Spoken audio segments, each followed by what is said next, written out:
It's the Hoosier Sophisticate Show. Question all the things that you know. Steve likes the weed. Steve likes the weed. Tell you about DMT. The DMT. Hoosier Sophisticate Show. The Hoosier Sophisticate Show. Hoosiers with the dream, sophisticated blasphemy. It's the Hoosier Sophisticate Show. Question all the things that you know. So let's set our minds free for the singularity. It's the Hoosier Sophisticate Show. The Hoosier Sophisticate Show.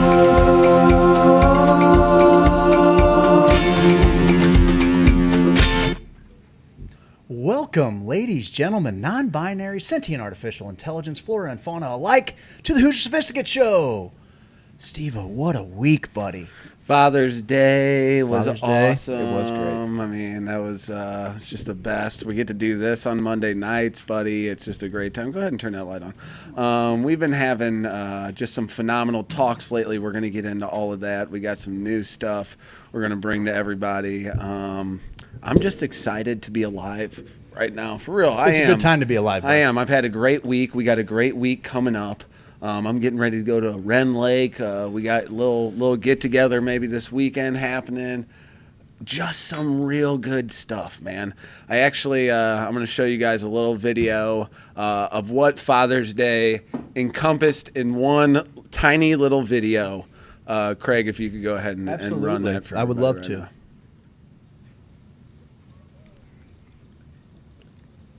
Yeah, this is where I was telling him, I was like, this man, I'm going to you if you don't land fish. No, this is Ivan and I on actually someone from the Hoosier Sophisticate page invited us out to their lake. Like, this is exactly why I started everything, just so I could get an opportunity. Look like at that little bass jump, this man. is a little pig. It's like a 14, 15-incher, largemouth. Careful. Yeah, Tom's telling me to be careful. You did it! I got it! Yeah, I got one. That makes the whole thing. Look at that. Look at that pig. His face too. He's like, oh. So just that's Father's Day to me. I'm so happy that my kids love fishing. Sometimes you worry about like, oh, am I forcing them into the same stuff I like?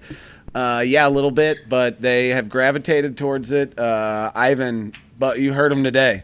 When we go fishing, I'm like, He's dude, we're gonna be trying to fish. fishing. He's the only person I know trying to fish more than me. He's the only person I know. He doesn't get it. He doesn't understand, Dad. Why can't we fish right now? I've told him, I was like, there's no reason. We don't live at a place where it's very conducive. Like, Yeah. if I lived at a lake house, I'd be all, but can you slouch a little bit? Because I feel like your chair is still like, there we go. There you go. It's way better. So, hello, Hoosiers. Welcome to the show. We got a whole list of topics. Yeah, I mean, we got cannabis. stories tonight. We got our psychedelic scrapbook, as we always do. Hey, everybody. Hey, is COVID calling us back to nature? That's something we're going to talk about a little bit. I want to know. We got our wise words of the week. Yes, we do. I haven't heard yours yet, so I'm pretty excited about that. I kind of shared mine with, go figure, my wise words came from my own brain this week. And then we got some song interpretations, which I think is going to be pretty fun. That's something that I always, when I hear a lyric, I'm like, oh man, like what were they thinking when they wrote that thing? Like, what are they for sure. Some are pretty subdued and kind of hidden meaning, and some of them are not so subdued. Some of them, my wise words of the week, I think I had a couple to choose from. And have I used Nina Simone yet? I think you did last week. You talked about Nina. Okay, well, yeah. I got a couple of them. Yeah, because okay. the Nina's, like all of Well, the song she's got interpretations. Plenty. Yeah, dude, She's just got hearing plenty. different takes on the movement at the time and not knowing until now. And I also would like to know, what's a song people heard when they were a kid that they didn't like, that now they do like after a little bit of having some perspective in life? Yeah, like, yeah, that's a Bob great Dylan, when I was a kid, I was... It was lost on me. It was lost on me until a few years I liked ago. a few of them. I was like, okay, like a Rolling Stone, and that might be one of my least favorite now, after hearing some of Bob's lyrics, and it's like, oh yeah, you did what, 19, 20 some of these songs. Which is It's crazy. like, yeah. oh, what if I'm 36? Oh, man. Right? Oh, And we'll wrap the shit. thing up with streaming picks of the week. Maybe we'll go to Mike for some weather for a little bit. We're going to have a little bit of fun. I think we should just go ahead and dive into some cannabis stories right out Yeah. the gate. Don't you For think? sure, for I sure. think And shout that's out to Aubrey Strong. Yes. Our hearts and thoughts are with you guys. I mean, man, the whole situation is tough. And what the thing I'm getting most out of this, and this ties into the cannabis thing, is I know we don't have many doctors watching this right now, but You don't know that. doctors, all the doctors watching this right now, it's tough being this close to the situation and knowing the Matthews family and the doctors, these cancer doctors, can't fully discuss cannabis as a medicine yet, can't really dive into it, can't really get into it because, man, she is fighting like I've never, like I remember seeing some MMA fighters who would get blasted and you're like, this guy's going down in the second round, and he would last to the fifth round, lose, but at the end of the fight you're like, oh my God. And then sometimes they would win at the end of the fight. You never knew. And it was like, oh, this guy's just got heart and soul inside of him. And she's fighting with all, and when you have your coaches in the corner, the doctors, your parents, you want them to have all of there's no MMA fighter who's like, don't look up that bit of information. Right. You need as much information. Yeah, as you can need it possibly all, get. So sometimes I feel like we're so close to the cannabis community, and we're going to kind of break down what's happening in Missouri a little bit. But doctors not being able to really speak openly on a federal level with patients, and really we're putting the impetus or the what the people have to do, we're putting it on them instead of these learned onus, people. Yes, dude, that we're putting it on these people who are just trying to navigate COVID, their kids being sick, their other kids being affected, how their car is running, all of this shit they're trying to navigate. And we're like, and that ties into what I want to talk about later with like oppression. Are we being oppressed? Are doctors not being oppressed, but are we as people being oppressed by proxy? Because cannabis is not, the war on drugs shows its ugly face in so many different ways, said it, and man. that's one of them. You said it.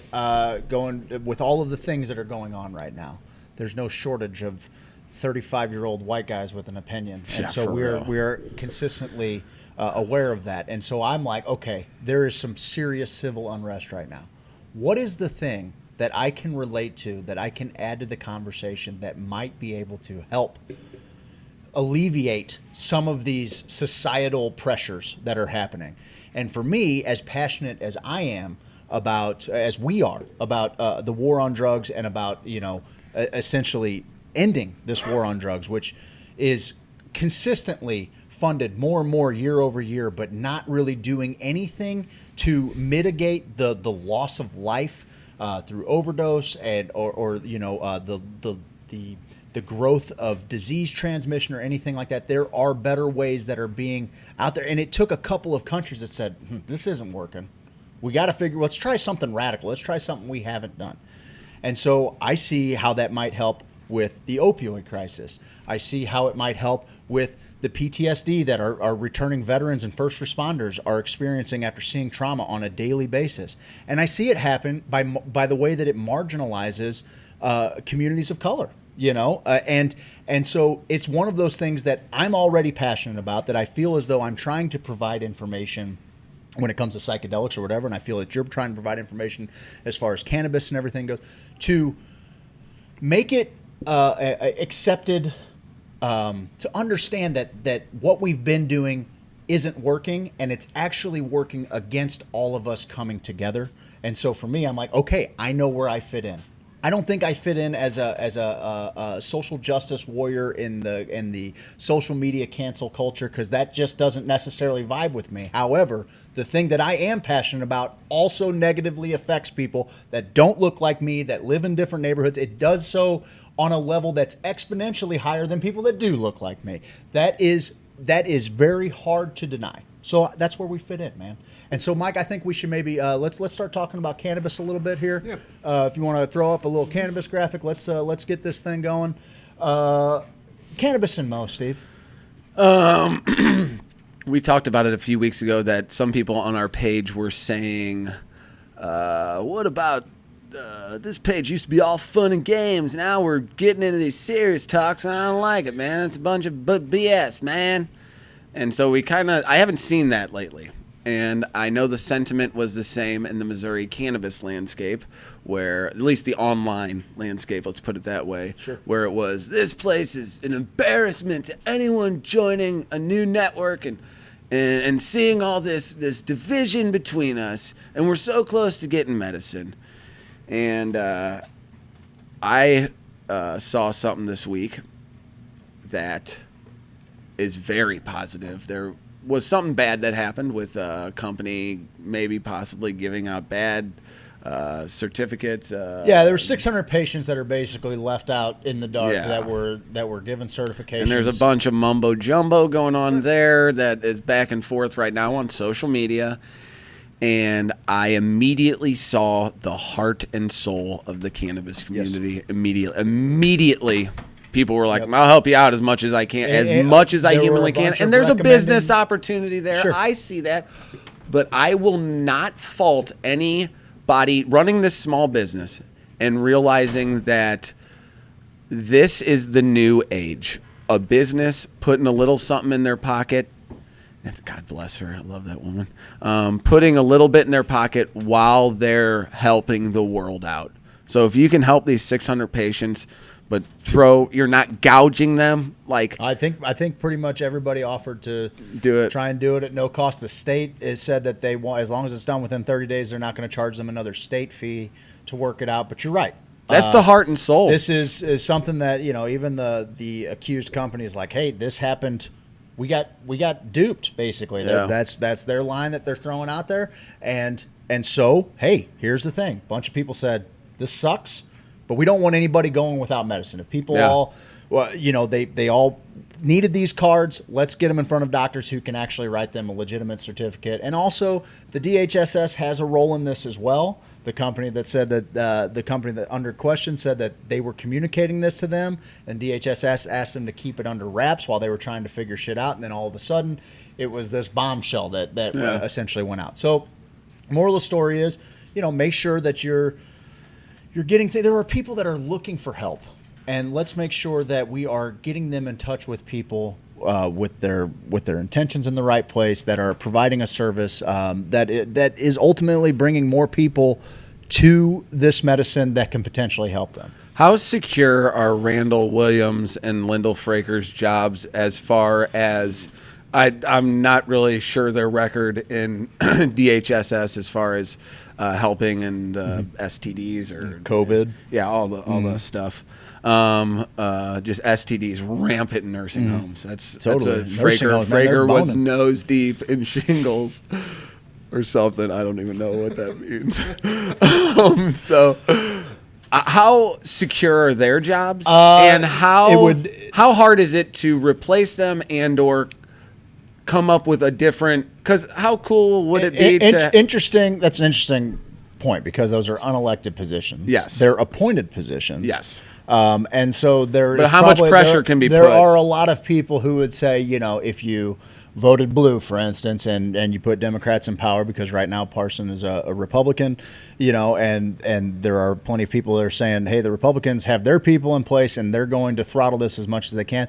There's probably some truth to that, although there is no guarantee. I mean, a new administration could come in and essentially say, changing everybody that's kind of been getting this program off the ground running, it would be kind of tough to just throw two new people into it without this thing actually running at all. So I would be surprised if let's say, for instance, Nicole Galloway won the governorship.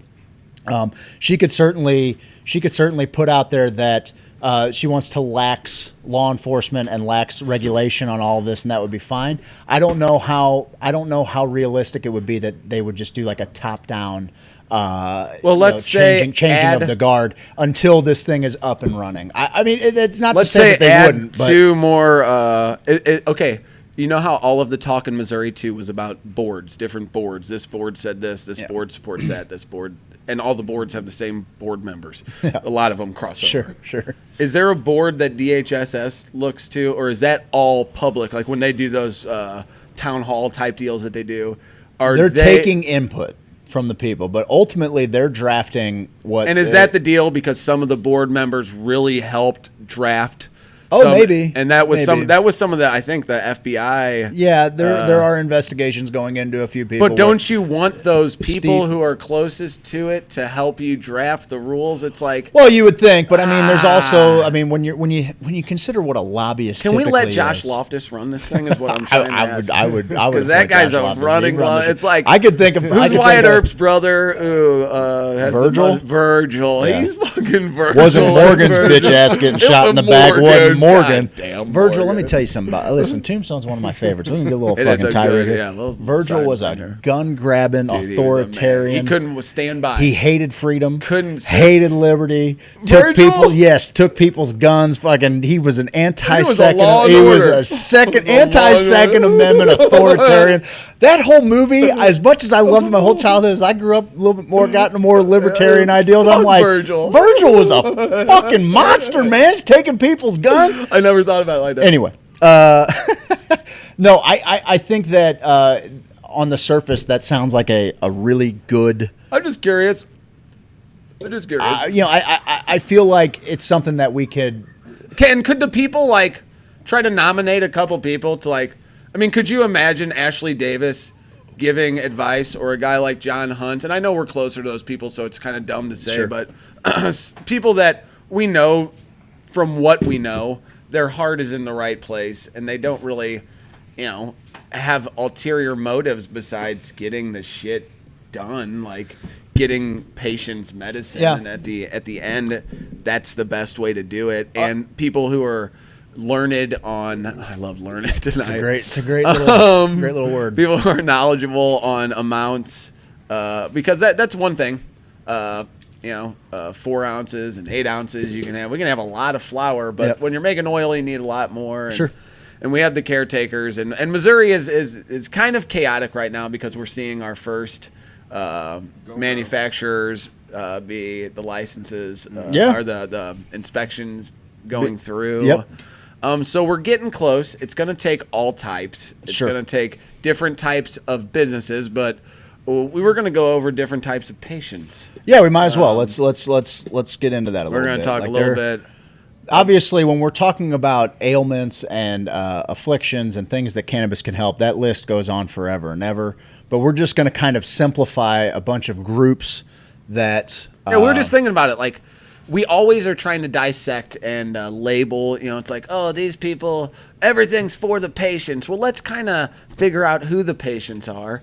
And who to support, we'll figure that shit out too whenever the dispensaries open, and if businesses, like we were saying, if they practice that kind business aspect, we'll see. We'll support them. Sure. Or we'll get a caregiver to grow us our best stuff. So what kind of patients we got? Okay, I think there's probably about 4 different types of patients. And we would love your input. Please put your input on there. 4 different types of patients. So the first type of patient is kind of like me and you. It's the old school guys who have been smoking for a long time.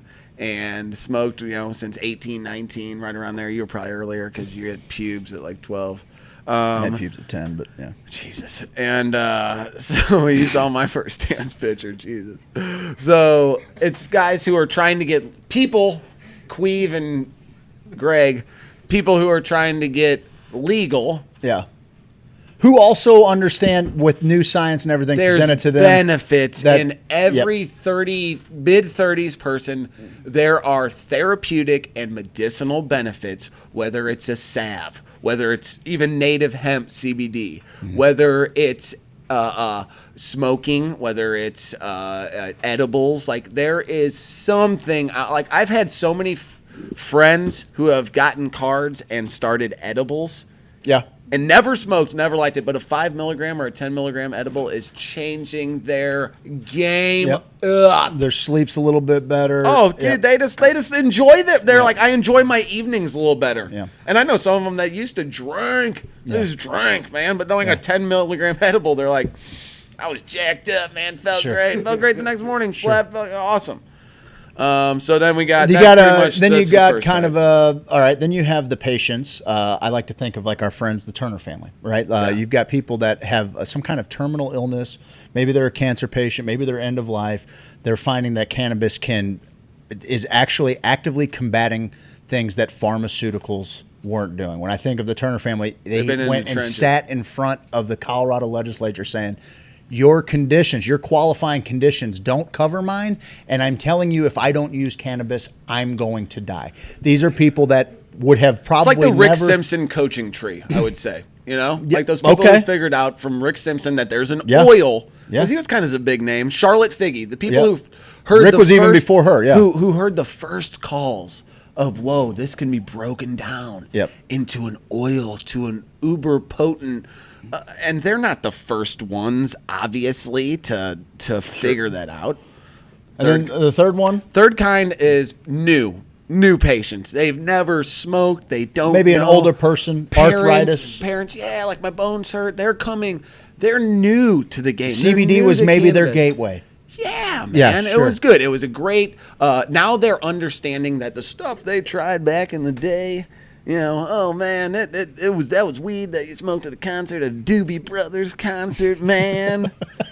And then you know now it's like, oh well, that's your endocannabinoid system, and now I have less anxiety, and my knees are feel better, and I can handle my stupid grandkids more.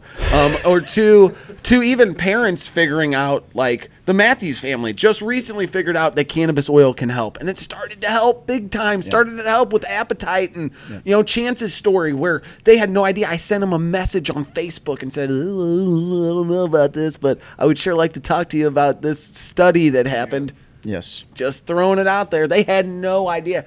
Totally new patients to cannabis. The best, the when you're figuring that shit out, man. Yeah. Like, and that's why we need the Turners and we need the people. Yeah. That's We need why the we need Markhams. big Yep. companies to make a lot of medicine. That's why we do need a lot of people. That's why we need caregivers. That's why, Yep. like, goddamn George Nolan. Well, when I think about even the Super Bowl commercial that ran a couple of years ago, you know, and Yeah. like, everyone was like, "Oh, big yeah, cannabis, yeah. blah blah." I'm like, man, let's put this into the. Well, that was Jim Boehner. or Let's put John this into Boehner. the. I don't care. Let's put it into the fuck hive that mind dude. for as many people to That guy was learn like, that like this weird. can actually be helping people. No, don't fuck that guy. And then there's a fourth kind, and that is the person that you know has probably been smoking for a while, haven't really found a way to be happy without constantly using. They don't really feel high anymore. They're just using it to kind of get into their just to kind of numb their pain, numb their feelings, not feel sad and depressed anymore. That that person. Yeah, we should help those type of patients too. We should probably help them. Help them out. And then while we're on the cannabis news, God, I held it in for too long. cough into the mic. We practiced that. Cough right into the mic. Practiced that earlier. That CBD is real good. Oh man. It's good CBD. Strong CBD. Well, we want to get into the evolution of cannabis a little bit, Okay. and we also have breaking news. We have a phone call. Do we want to get to that? Well, he's first? supposed to call in here in a little bit. Okay, do we he's- wanna do the evolution of whenever cannabis? when we get him Is on that- the line. Okay. All right. I'll tell you what. Do you want to do that right Are we now? at 20s? All right. 20, that's what I thought. Do we want to go ahead and talk about the tag contest real quick, and then we'll get right back Let's into get to it? the tag contest. Mike, go ahead Mike and has it flip on the over screen. there to the backpack if you would. All right. I am. Guys, tag a friend. You tag a friend who's going to want that backpack right there. Okay? Tag them in this feed right here. This is an awesome hemp backpack. It's got a little laptop sleeve on the inside. Peace, baby. Peace. This is a really nice, well-made backpack. We're going to give this thing away. What you need to do is you need to tag a friend who you think will like that. Tag a friend who maybe you go hiking with. You like to go backpacking on some trails? Who's going to throw that thing on their back? We want you to tag that person in the feed right there. It's nice, man. Show them the inside of it. Show them the inside of it. Okay. Yeah, show them. It's got a little... Oh, you know what comes inside of it? No, I don't. No, I don't. I don't know what comes inside of it. See, the crazy thing about it is it's zipperless. Okay.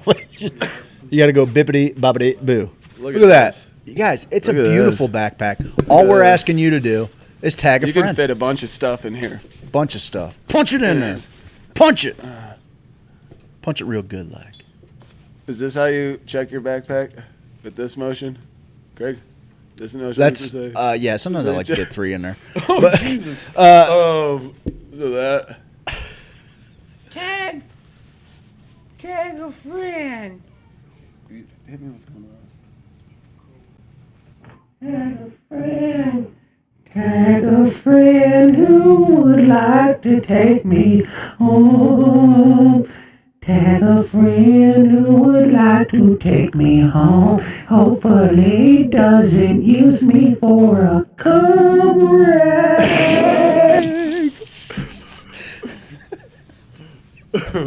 All right. So, Mike, This go ahead. Throw thing's us back hemp. to. There we go. Let's talk about. Thanks for choosing Gypsy Rose. Our goods are made by humans and not robots in a huge factory.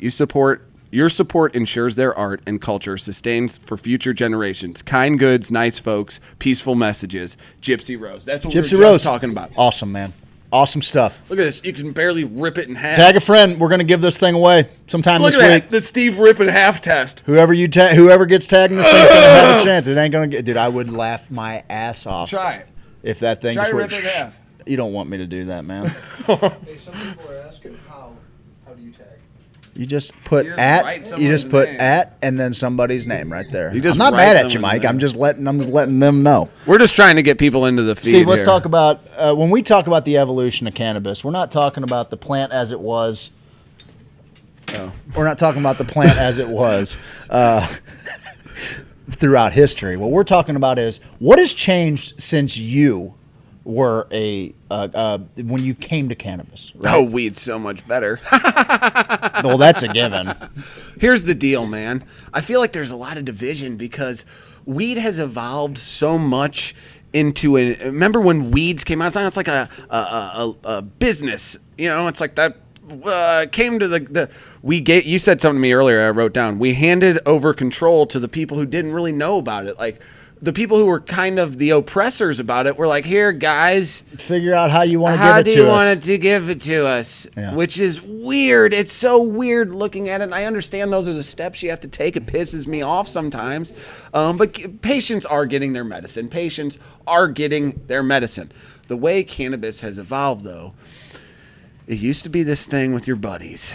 Yes. Where you're hanging out. Get into and it, it was bud. like, yeah, man, we're smoking a little bit and we're not supposed to, really. Oh, shit. How'd you get it? I had to meet my dealer and he said he was going to be there. And then it took him 3 more hours. And then it was never the on shadiest time. thing ever. Yeah. And I didn't. He's like, giving it to me. I had to get it real quick. If you didn't have Solid 1.5 to 2 grams with Yes, seeds and stems. man. So you do it, but at least you got some. You roll up a blunt or something like that. And then, Mike, watch your right hand on your right side on the screen, on the right screen. On the right screen. On the right screen. You See got the that? mouse cursor. Yeah, let's fix that. So then you You're got your buddies. You're all good, bub. You're good. You got your friend. They got me doing a lot here, man. We are asking a lot out of Mike tonight. We're asking a lot out of Mike Yeah, a tonight. lot. To not Asking a fuck lot up that out of Mike screen. tonight. All right. One thing. It was also like it was available. Mike, you can put your thing on too for this conversation because you remember you used to smoke. It was You used to- available, right, guys? Like because I'm a patient now. So. right. Yeah, It was yeah. available though. Like when we were younger and we were coming to it, like it was one of those things that I didn't come from a lot of money. If we all scrounged together I on saw your a neighborhood. You were rich. on a bag, if we all came together on a bag or something, like we were stretching out I got a 5 on it. faint amount of And brickweed, Yeah. and it was enough. Like that's what we had, and it got us made it fucking work. super blitzed. And it was one of those things that we'd be laughing, and it was so much fun. And it was Yeah. one of those things that you We would could play Madden, and have Play a games, watch anime, blast. whatever. Not to say that people don't do that now with the weed that we have now, but the game changed. A bit more intense. I watched, just like the generational gap between me and my brother, right? Like I'm, I think, 12 years older than my brother. And so me coming up through high school, hiding everything, and, me and my buddies would disappear to somewhere to where we could maybe sneak a bowl, and we might all get maybe 2 hits, but we were stony baloney, to my brother grew up in a much more affluent situation as far as like his friends. Some of his friends had like $1,000 allowances a month from their doctor moms and dads and lawyer moms and dads. And these kids always had, this is fast forward. My parents didn't make to, this is, call it 8 years ago, right? 9 years ago. These kids always had just the most bomb fucking nugs ever, and it was seemingly What year is this? abundant. I mean, it was 2013-ish. 2013-ish. Statute of limitations. Not long ago. Yeah, fuck, whatever. Okay, so 2013. When did Kind Bud really start kicking in? I mean, I remember 02, I remember it in the early aughts, mid aughts. I remember. I first got mine in 03, 02. It was around before 01, that. 02. It was around before that. It was just obviously I was new to this shit. It was so expensive though. Like $60 your $60 eighths all day long. Yeah, and it was Illinois. like an eighth. Illinois has worse prices. I know, now. which is 87 with hilarious. tax. $87 with tax. I'm gonna throw up on your feet. You're like, here, put one of those, and you get Yeah, one in there. yeah, one in there, too, if you don't mind. Shove one in there while you're at it. But anyway, so I guess what I was getting at is we used to have the quality of weed that we had. It's not that there wasn't always good weed, because there was. And I remember even some brick weed was neon green looking. You're like, okay, this is gonna be the jam. It never tasted all that great. The Beaster was where it was at. The Beasters were the play. The mids, straight up, the mids were awesome because they were affordable, but they were fluffy nugs. They weren't packed full of seeds and everything like that. They had some seeds. They had a couple, but you might take some of those because it doesn't look like bad genetics. They got zebra seed. They got zebra stripes, dude. Tiger stripes, yeah, bro. Zebra stripe. That tiger stripe seed, that's definitely a female, bro. Definitely a female. Strawberry corn. Kush all day. Gonna grow blueberry. Yum yum. So, give me some of but that. Yum now, yum yum yum. it's and as we learn more, and as we can transfer, it's just like anything else in the age of information. As we can share this information about how you can specialize with this plant, the different varietals that are being bred off of phenotypes, and I'm going to throw words out here that are Varietals and big. phenotypes. I'm going to throw words. The efficacy, Max Montrose me? the efficacy of the different varietals. All right, with F1s and F2s. I mean, I don't want F what have yous. All right, F1s, F2s, and F what have yous. Guys, weed is you got to be. I wish I was paying more attention in organic chem. You know what I mean? Weren't? No, I was not. Thinking about poo. I was eating ham sandwiches thinking about my playbook, bro. Yeah, probably. That's pretty accurate, probably. Jesus Christ. It was the first class of the day. I was hungry, man. I I packed 3 sandwiches so I could have 1 for breakfast. I'm going to kick the crap out of Blue Springs Kickapoo this weekend. Damn right we did. Anyway. So, what is it? So, what do you think is the biggest difference between... Oh, it's simultaneously... For you, your experience. Here's my experience of it. I always gravitated towards weed. Immediately when I tried it, I was really funny at a party. It was Kevin Benson's brother. There was a bunch of Latin kings there.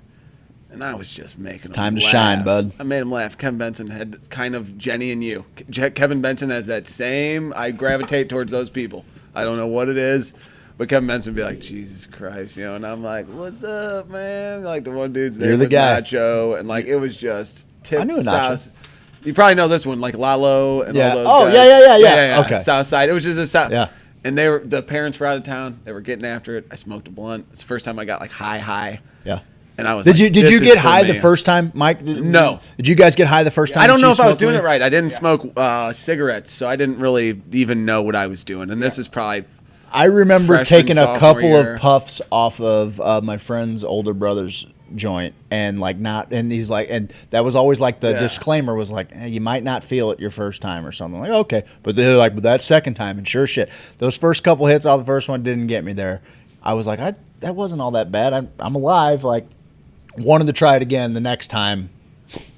I've never laughed so. To this day, Yeah. it's something that I think we stoners, cannabis enthusiasts. I feel like it's something that we always chase, like that first time giggle, and that doesn't just apply to cannabis. First time I did dabs, I fucking had that. The first time I did a dab, Edibles. that's what I used to call it. I was like, that was my first time stoned. Yeah. Like, because that's exactly how it felt. I remember having my wits about me, but in a sense that, like, I would never be able to stop laughing. I thought I was going to literally laugh myself to death. Yeah. I was going to eat drywall if there was no other food available. I was so hungry. Like, I was trying to munch. I was going to munch on whatever. I told the story about, like, melting chocolate bars on hot links in a pizza oven because they were just available. Just cramming shit into my gullet. That's like, and I remember looking at my buddy and him going, if my mom comes down right now, I'm going to laugh right in her face. And we just thought that was the funniest shit ever. For sure. And, there were those moments still happen the first 20, That's 50 all still there. times. That's all still there. But it did kind of go away from me for a while. Yeah. When weed for me became something that I had all the time. And it became a regular part of my day, my daily routine. And I used to get, I won't put it that way. I used to get blunted big time. Like, I would buy a box of 50 Swisher Sweets, big old one of those little cigar boxes, and I would go through that about every 2-3 days, full size, either Swishers or Phillies, and rolling like hog leg blunts, smoking that all day. And I'm like, man, I just don't get high anymore. And it for real took me longer than I cared. I'm embarrassed to admit that it wasn't that I wasn't getting high anymore. It's that I wasn't getting sober anymore. Oh, yeah. Yeah. And so from there, like, that for me was you got a problem, dude. That was the clean break. State of cloud. That was the clean break for me, where cannabis wasn't the same thing it was for me. It sounds like you got a fucking addiction. That's weak, bro. Here's the deal. I remember the first time I actually got high was a guy accidentally had fucking, he's like, hey, hit this bowl. And I thought it was weed. Well, it was PCP. Okay. Yeah, dude. So Okay. I remember, and my grandpa was living with us at the time, and he comes out of his room, and I just got angry, dude. So he comes out. He's just wearing a nightshirt and slippers. He used to wear these like those straps with the socks down and the stirrups. Yep. And so I pick him up. I just pick him up. One hand like right here on the leg. He kind of twists his legs up so I can kind of. Your grandfather. Grandpa. Pick him up by the neck. So I got him by the neck, and I'm just gonna run him down to the Mississippi River, right? Because I lived 3 blocks. You're gonna just toss him in the drink. He told me I couldn't do it, and he came in hot. So I said, I guarantee I can. And I was like, weed makes you feel weird, man. Because at this time, I thought I had just smoked weed. So I picked this old dude up, man. I'll never forget it. And he goes, oh, I'll never forget it, making that stupid noise. Like, oh. So I run him down.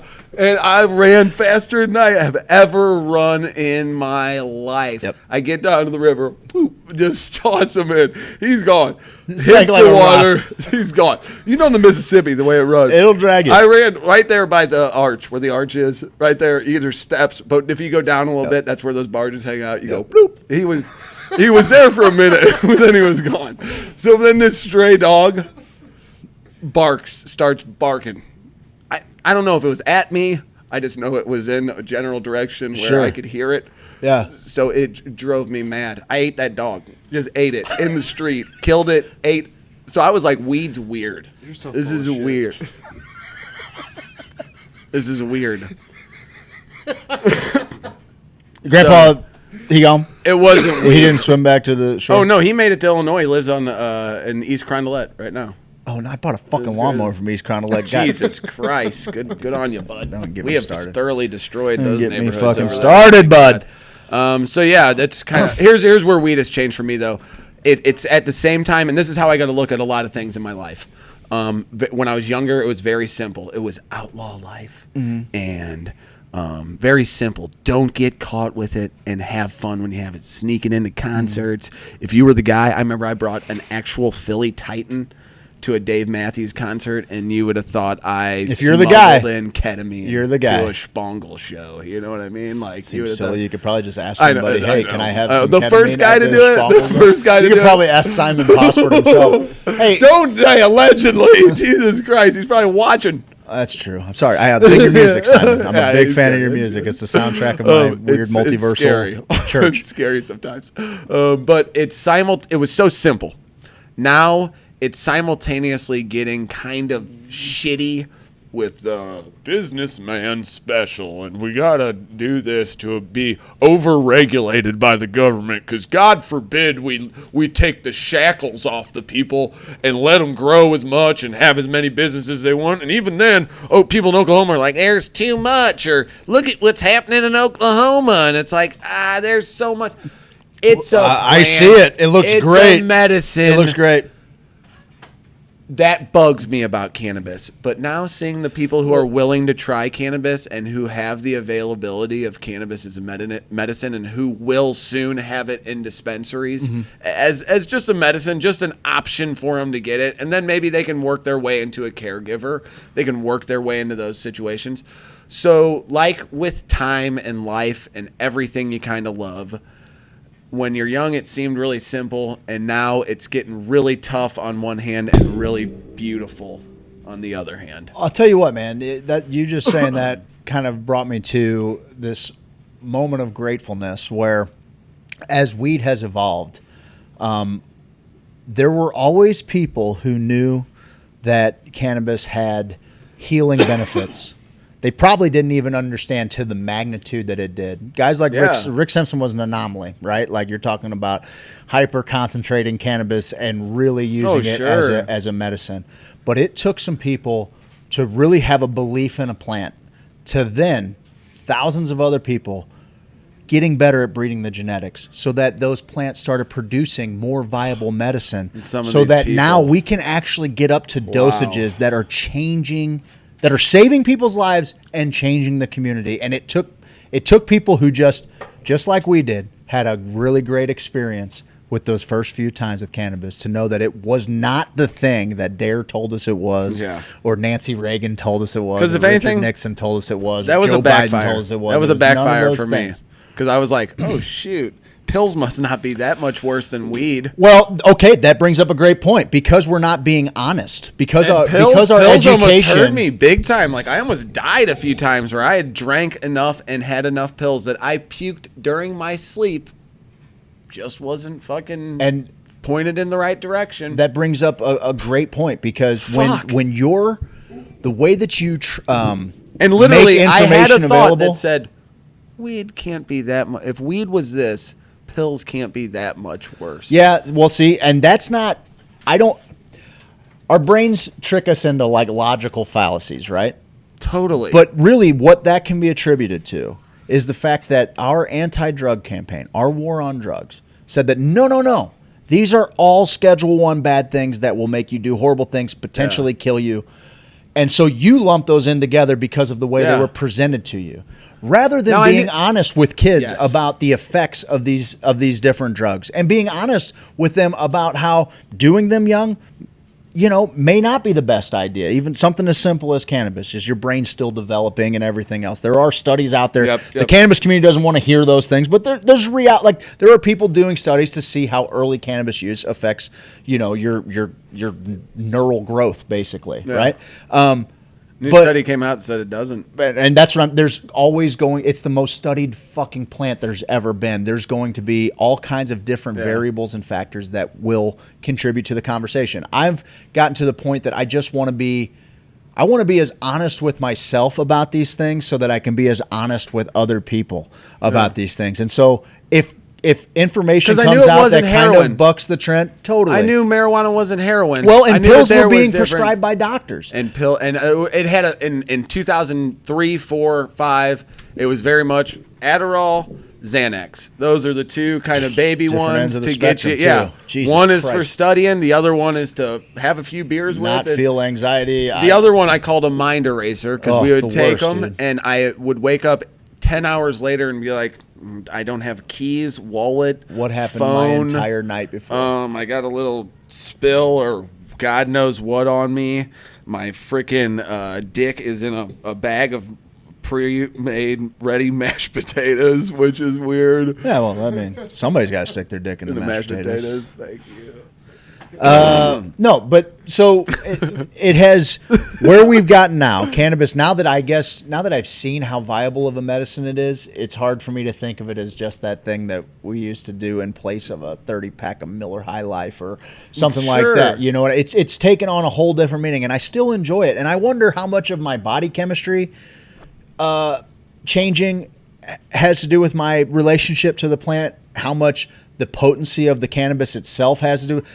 Back in the day, I was a functional stoner around the clock, like I was talking about, smoking blunts throughout my day and night, waking up, first thing I do is smoke, going to bed. What a hempo. And but still functioning, still performing at a, you know, and as I've gotten older, I'm like, oh, no. And I don't know if it's because I've gotten older or because the weed's gotten better or both, but the way that it affects me now, it's not that thing for me. Like, I'll do it to relax at the end of my day. Or you've said certain strains totally have affected in different ways, and that's why we need studies, and that way you know what you're getting. I'm even getting to the point on that where it's like, you know, the whole, you know, the misnomer of indicas being couch lock and sativas being, you know, more energized. Honestly, for me, they're all kind of affecting me the same way as far as like I think my output goes. But then I have this voice that echoes in my mind with like these people that microdose to get more, microdose psychedelics to get more productivity out. I'm like, I think this is counterintuitive to what this experience is. Like, I feel like smoking cannabis for me makes me more in tune with myself, with the patience that I want to be, like my ability to kind of sit with something and, you know, hear it, and if it's something that I wouldn't necessarily agree with, be able to digest that information. I do think that cannabis is a helper like that. Yeah. I don't want to use things like psychedelics and cannabis to be a more productive cog in the machine. So my what's the word I'm looking for here? My give on that is that I just don't use cannabis as frequently as I used to, because there are things that I'm realizing it's not really allowing me to do at this stage of my life that I want to be doing. But at the end of doing all of that, like what? Just product, like for me, the things that I want to get done, the work that I have to get done, I'm not super productive when I smoke any varietal of cannabis. Like, I don't care if it's broadleaf, narrowleaf, sativa, indica, doesn't matter. They're all kind of affecting me in a similar way. However, after a day's hard work, I'm happy to. I can count the number of drinks I've had in the last 3 months on one hand, two hands probably in the last 3 months, which is pretty remarkable considering my relationship with alcohol my whole adulthood. Yeah. However, now I can enjoy a couple of baddies, before bed. I don't drink very often. I don't either. But, I can enjoy a couple of baddies, in the evening and sit down and maybe get a streaming pick of the weekend and have a great night's sleep. And it's just not, I used to start my day with it. Second my alarm clock went off, got to hit a bowl, it's my first break at work, gonna hit a bowl. Oh, it's lunchtime, gonna hit a bowl. That was my deal. And not that there's anything wrong with it, it's just that I think that my body chemistry has changed in a way that, it's good that you say that, because I think some people need to recognize that. Totally. Because it is a hardwired routine. Mm-hmm. When you do it for so long. I did it for 2 decades. I know the exact same thing is happening to me, but I ain't never gonna quit smoking, no, never gonna quit smoking, no. Okay, yeah, that's fine. I would never suggest anybody do. Anyway, so my relationship's changed. Weed's gotten better than it was. It used to be something that I was doing not only it started out socially with friends to giggle and like as this thing we did when we came together. Then it became this thing that I was doing more regularly, and then doing throughout my day with other people who smoke throughout the day. You get around heads and you're just burning all day long, and then now I'm just like, it started to get weird because there was like a time that I was uncomfortably high. Like recently, and I'm like, why did I do this? Like why did I do this at this time of day? Like a Man, I've been trying to get hardwired program that I'd fallen into, and then when I did it, I was like, oh no, I don't operate like this anymore. I don't do this anymore. Here's kind of what cannabis has taught me on a grand spectrum, because I have had talks by best friends who say, dude, you smoke too much weed, man. Who? And at this point, I'm not going to call him out, Tom Bankston. Who said it? And he was the only person I did at the time. He was the only, I wasn't going anywhere with my life. And this is the biggest thing I learned. I equated me in college and me kind of getting into the cannabis life. What your goals were then? I wanted to be business finance, Wall Street, and I wasn't meshing with my peers. I was more meshing with the festival unit people, but they all were going to school for different things. I had no idea what I wanted to do. You know, they were like, "Hey, I'm going to accountant school, but I love fish." You know, like they kind of had it figured out before then. I was a preppy fucking CBC, perfect fucking grades, and you're gonna really make it in the world. Like, by stocking that kid, he's gonna run Wall Street at that point. I was like, oh God, I hate all this shit. Like, I don't like it. Yeah. And I equated that with weed. So you thought weed was the reason you fell out of love I with thought that I life? was in that camp of it makes me unambitious. It made you lazy and yeah. Okay. But really, I was doing things. I was also partaking in psychedelics that were kind of showing me a different world. Like I remember seeing my aunt had what would be considered the most picture perfect life, and I realized that it wasn't the most picture perfect life. You know, during this time, during like some psychedelic experiences and being like kind of taking on these different views and hearing what people have Getting said, a little perspective. getting perspective in these, and then just getting high all the time and being like, no, now I am gonna fucking forget school. I will be that guy. I will smoke and forget school. So then I had to learn the years after that when it really was like, is this a medicine? And I'd be like, yeah, it's a medicine, guys. Why don't everybody get off my back, dude? It's a medicine. Like, get off my back. And then I started to feel guilty because I was like, is it a medicine? Am I doing damage to my body? Like, what am I doing here? I got a little older, a little perspective. Then I'm like, oh, God, it is a medicine. Look at everything I look up. It's a medicine. Dude, it's only been to like recently that I'm like fully bought in on like the full medicinal benefits, because when you see it online, you believe it, and you see people's videos and you wonder what do they have to prove on these miracle cure things where they're like, cannabis helped me with my cancer, cannabis helped me with this. It's only been recently until you immerse yourself in the community, and big picture thing is I thought I knew something else. And you just keep knowing more and more. Yeah. Now I think I know too, but I know in a few years, in a few months, I'll probably know something else. Now it's not going to be the exact opposite or anything major. It's going to build on it. Yes, but I'll always just know something, and then in retrospect, I'll think, oh man, what you didn't know then, or something to that extent. And seeing that big picture, all of your ideas, not just cannabis. Yeah. I got to take that to every aspect of my life. Yep. Every world, like, I know. Oh, do you? Yeah. I know how to be a good dad. Something I was talking about. Are you doing everything Both you of my can sons do? have a bad habit of every time I tell them something, they say, I know. And I'm like, don't be afraid to not know. I'm teaching you. You clearly don't know. I'm teaching you something right here. Don't let your default be to tell somebody else, I know. They don't know yet. Look, they don't know yet. Well, give them 25 Give years. them 25 years. They'll know everything. A lot, everything. bud. All right. Hey, listen. There was something that went down in the cannabis community. There's a great little group. There's a great little group. We got a guy holding on the line. Oh, good. There's a great little group called Canna Moms, and this group empowers moms whose kids need to use cannabis. They're also moms who maybe use cannabis. It's a network of moms that are taking the stigma off of cannabis. They had a little camping getaway a couple of weeks ago. I'm not quite sure where it was. I want to say it was in the Kaplinger Mills area. You don't have to get that. So I think we're gonna go ahead and jump to the phone lines. We're gonna go ahead and hide the information here. I have my phone. of the gentleman's name, but we will say that this is the angry sportsman from Missouri. Yes. So, Steve, why don't you go ahead and talk to our buddy? We have on the phone the angry sportsman. Hello, sir. Are you there? Well, yeah, man. What's going on, dude?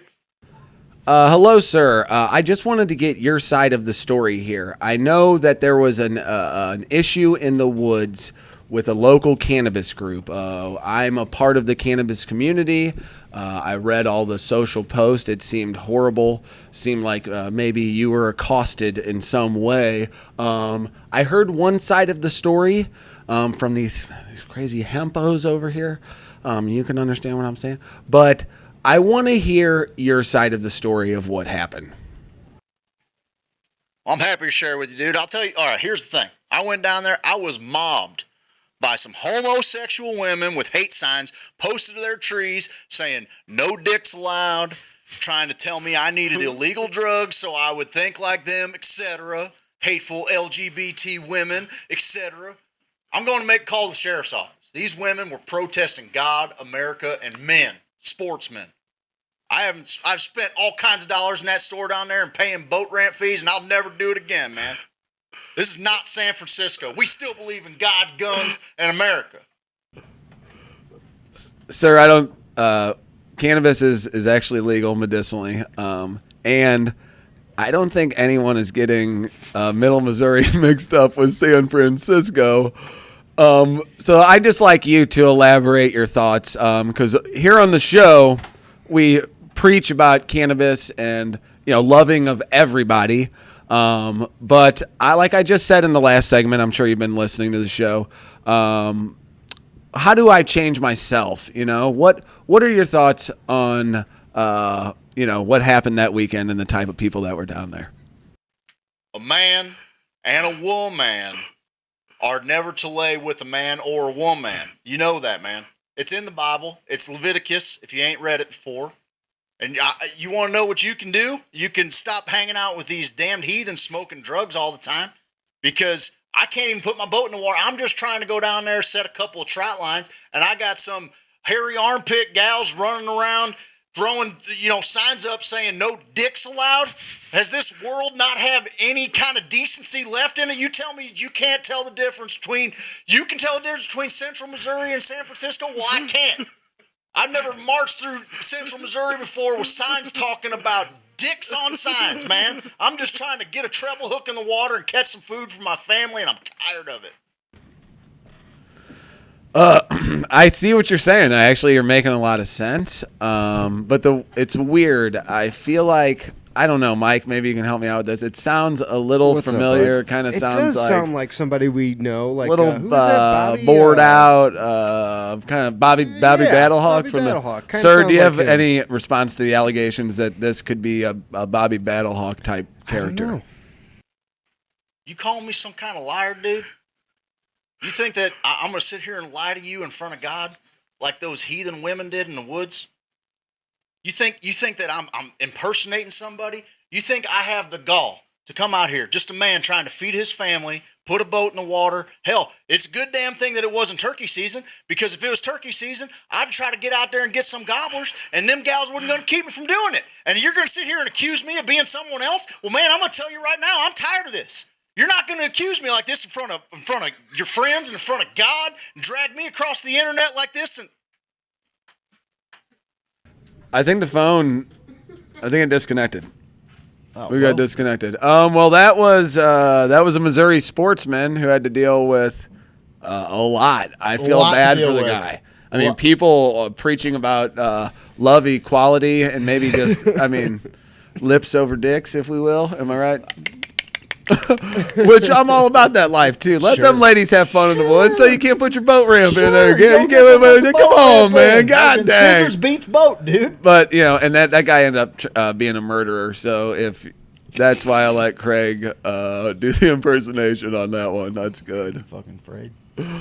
So I don't know. You know what time it is, man? Tag the gals from the camp trip and see if that's an appropriate representation. I don't know if that was appropriate, but anywho, I don't know if that was appropriate either. I don't we know love if everybody. This guy was a Love y'all. pretty extreme. Except for homophobe. Greeks. We usually don't put that kind of bull on our show, but settle down. Man. It's just a bunch of. All right, you want to take them to? I'll tell you what. I think we got two options here. We're gonna let them choose. You guys want to go to your first commercial break, or do you want to get the Psychedelic Scrapbook out of the way? Let's wait and see. Waiting for you. Because there's about a 20-second delay. Oh yeah, actually, I think it's quite longer than that. Here, read some comments. Yeah, we haven't even gone to the text line. We're gonna have to go back a little bit. Oh, I got. We got a lot of fuck that guy. Tell him he doesn't belong there, motherfucker. That river runs through my fucking property. This is my fucking river. Okay. Yeah. All right. Getting a little fired up. Fuck this. What? Oh, my mom called Jenny during the show. She doesn't get it. She has a timer set for Monday where she calls me. I think my son's living his dream. I'm gonna give him a call in the middle of it. Well, me and my mom got into I almost turned my sweet niece's graduation party into some sort of Sam Cooke in Harlem in 1963. I tried to get I was trying to rally, and actually it turned out more like fucking that guy. She missed 15 minutes of the show. She just missed 15 minutes. What were you guys talking about? Well, let's make it 20, I guess. What? Yeah. So, but my parents' generation, I'm learning so much about myself. My ass has been kicked by the last 3 weeks. What I've been immersing myself in, kind of when the veterans, when I got into veterans, I really wanted to get into veterans. That doesn't sound right, but I wanted to try to understand where they were coming from as much as possible. Because going on Project for 22, I want to be like, hey guys, I'm going to weed, man. Going to a weed place, man. So then seeing the documentaries that they got to shoot themselves, all those videos. And I remember something that I'll never forget was this guy, they hated each other. And there was a black dude and a white dude. And he's like, this racist motherfucker over here. But they got put in this same Kandahar Valley. And they were like, oh no, I trust the shit out of him. He's got my back and I have his. When it's all said and done, we hate each other, would not be friends, don't even like each other now, really. But man, when it comes down to the shit, that's why we need aliens. Well, we need a common enemy. Equalizer. Did we? A common enemy. All right, I'll tell you what. What'd they say? What'd they want? They didn't, because they don't listen. They don't listen, Steve. So here's what we're gonna do. I know, Mike. Let's. Well, you know what? Yeah, bud. We're gonna go. What's ahead. up? No, Greg, though, power trip here. It's horny, making me horny. It'll segue a little bit better. I think we should do this week's Psychedelic Scrapbook. Fuck it, Mike. Take him to commercial. Are you really pulling that many?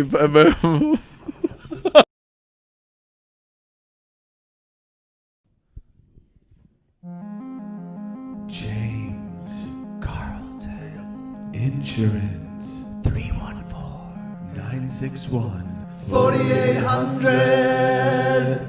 Handsome, Amazing, astonishing, astounding, fabulous, incredible, fantastical, phenomenal, prodigious, stupendous, unbelievable, wondrous, divine. fantastical. No, seriously, he's fantastical. You got a house, Go on and get it insured. you got a car, You gotta get it insured. you got a life. Go on and get it insured. CarltonInsurance.net. Fantastical, stupendous, fantastic. Do you take our insurance and are you cannabis friendly? And they all said no. And then at that last phone call, that 8th phone call, I was like, do you know anybody that is? I'm desperate. I've called 7 other people. You're my 8th phone call. At this point, I'm crying my eyes out. And this lady just felt bad for me and said, hold on, let me call you back in a few minutes. And they called me back and they said that they would take him, but under a certain amount of conditions. And the main condition was that if they felt that cannabis was not working for him, then they would take him from us and put him in and Child Protective Services, and then they would take the other 2 kids too. Because they were both underage. Then and we would be charged with child endangerment. So they'd go to federal prison. Yeah, we would go to federal prison. So we said, bring it on.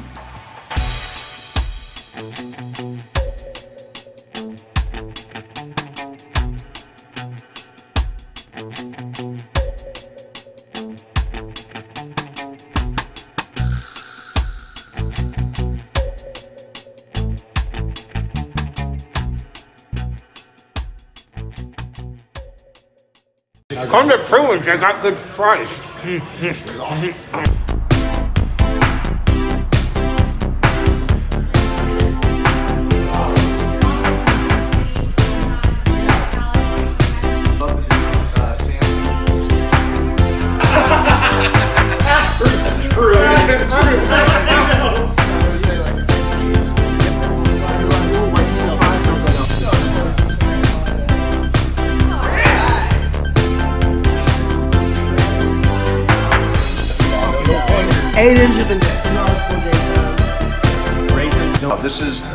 This is one of the best Cubans. I try a Cuban everywhere I go. And this is one of the best damn Cubans I've ever had.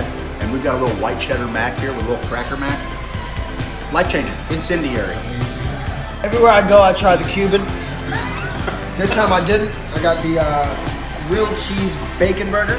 Look at that thing. With put some pepper jack on there, some jalapenos, and we got some crinkle fries. And all I can say is, oh baby, grow baby. As you can see, this was once a delicious plate of coconut scrimps, and I devoured it. And if I had to say, if I had to give a review real quick, I'd say it's an orgasmic feast of the senses. And I love meat.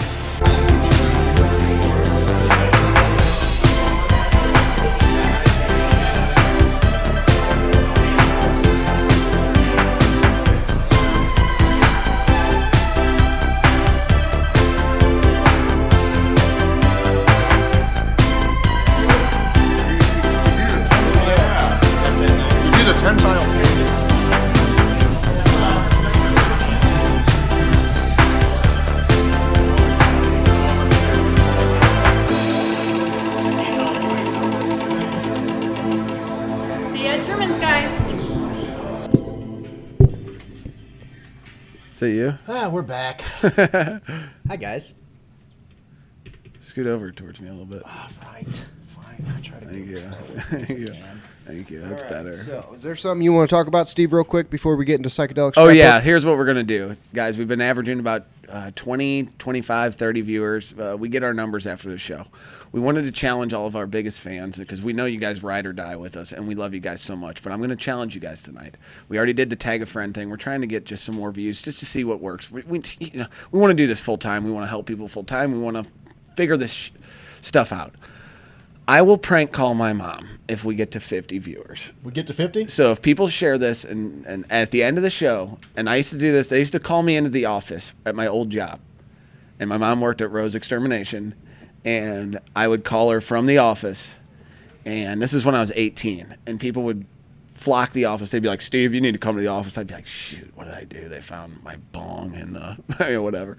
And so they're like, you need to prank call your mom. And the whole office would be filled with the higher ups. And they'd be like, do it. So I'd call up and be like, you guys exterminate roses? Why? And my mom would be like, no, we don't exterminate rose. We don't exterminate. So we got to get to 50 people. So if we get to 50 people, I doubt she's watching because she's calling everyone in my family. So I will prank Betty if we can get to 50 people. That sounds fun. On Twitch, on YouTube, you can watch anywhere, not just on Facebook. Yep. How will we tell? Twitter. Total. We can do it. No, we can't. We can do it. How? There are ways. We can't. You're lying to everyone. He logs into Twitch. I log into YouTube. You still on Facebook. And Periscope. Who's on Periscope? Quick on Periscope. Okay, we'll do that. Get to 50 people. We're going to prank Let's get to 50 It's people. Hilarious. Craig, you do something every week, and I oft call it the most important part of our show. But he yells at me because I wait until Monday to do it. Well, yeah, I scolded him this morning just because I woke up in a bad mood, and who catches all my BS? And then he came right at me with some BS, and then I came right back at him with some BS, and I felt better. And then I was laughing and felt better. You're talking about the war on drugs and how... Yeah, man. And your psychedelic scrapbook always gives a tidbit of information that is ammo in the person who has the argument and the war on drugs can say about psychedelics. So I always appreciate that part of the show. Well, man, this week, just a couple of days ago, June 17th, some patents were filed. There are more and more of these psychedelic companies that are popping up. Yeah, I Did you know. just trump that glass? Shut With up. the No. two hands on the drink? Nice. There's constantly more and more companies entering the space. There's more and more money being put into psychedelics being used in therapeutic settings. And so I'm going to give them a little taste of this week's news. There's talking about psychedelics. Give 'em a weight taste. loss, man. So guys, here's this week's Psychedelics and weight loss. I lost like 5 pounds on that PCP. Is that? Well, yeah, you gotta carry an old man Yeah. over your head. I sweated. Dude, that's a haul, I man. sweated That's a- bad. Guys, this is That's this week's all. Psychedelic Scrapbook.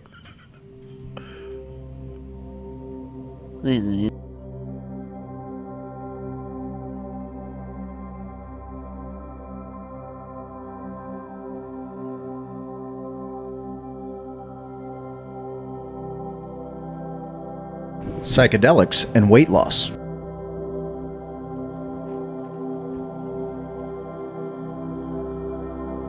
By 2030, almost half of U.S. adults will be considered obese. Unfortunately, with obesity comes issues such as heart disease, stroke, type 2 diabetes, and several types of cancer.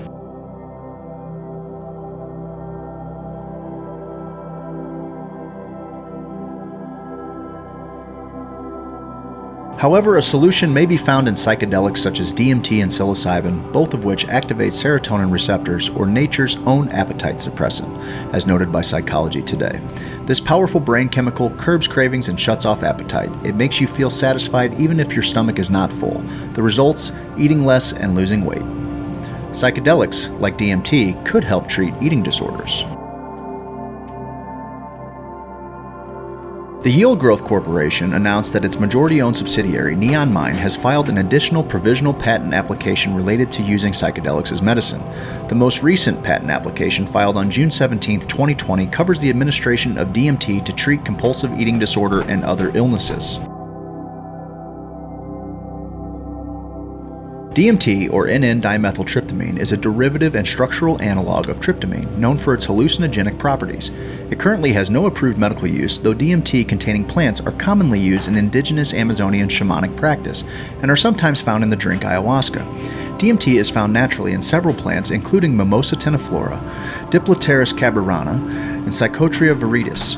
It is structurally similar to psilocin and its precursor psilocybin, a chemical found in so-called magic mushrooms. DMT is a very interesting molecule that acts on the same type of serotonin receptors which are known to regulate appetite, says Dr. William Penenka, chair of the Neon Mind Scientific Advisory Board. As part of our overall patent strategy, we are establishing defensible intellectual property around multiple compounds that act on these receptors and intend to follow this with rigorous clinical trial work to establish efficacy. Psilocybin may be key to treating obesity. Neon Mind also filed a U.S. provisional patent application in the U.S. for the invention relating to therapeutic administration of psilocybin or psilocin, combined with supportive therapeutic treatment for a patient to provide weight loss benefits and treatment for related health issues.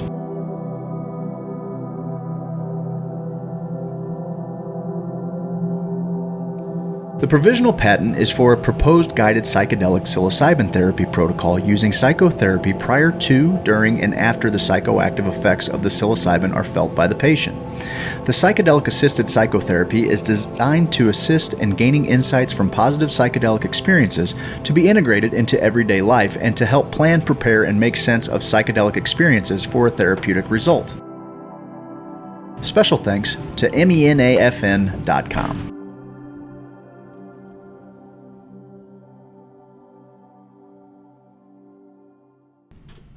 And now back to your regularly scheduled deprogramming. Did it again. He did it again. Did it again. Interesting, man. We're finding new ways as more and more companies are. This is one of the things that we can take into consideration as the capitalist model kind of gets a hold of these things, and it's necessary in some forms when we're trying to, again, ask the government to figure out how they want to allow us to do this. Well, we have to speak through these channels that somehow erases years of bad science, propaganda, and all of this. And you do it by finding the best scientists in the world, the best doctors in the world, and the heroes that we put on a pedestal every day, whether that's veterans, whether that's, first responders. We show that if our politicians are going out there talking about things like the opioid epidemic, and now we have to ramp up this war on, now it's fentanyl. In the 80s, it was crack. It's always been something different. What's the next thing down the line? The way that we soften the way that people can, absorb this information is to show how it applies to everyday people. And we're learning that veterans PTSD is being treated, trauma in general, people, rape victims, people at the end of life who are crippled by the anxiety of death, and something as simple as potentially weight loss, coupled with psychotherapy, people that have eating disorders like bulimia, anorexia, going into these different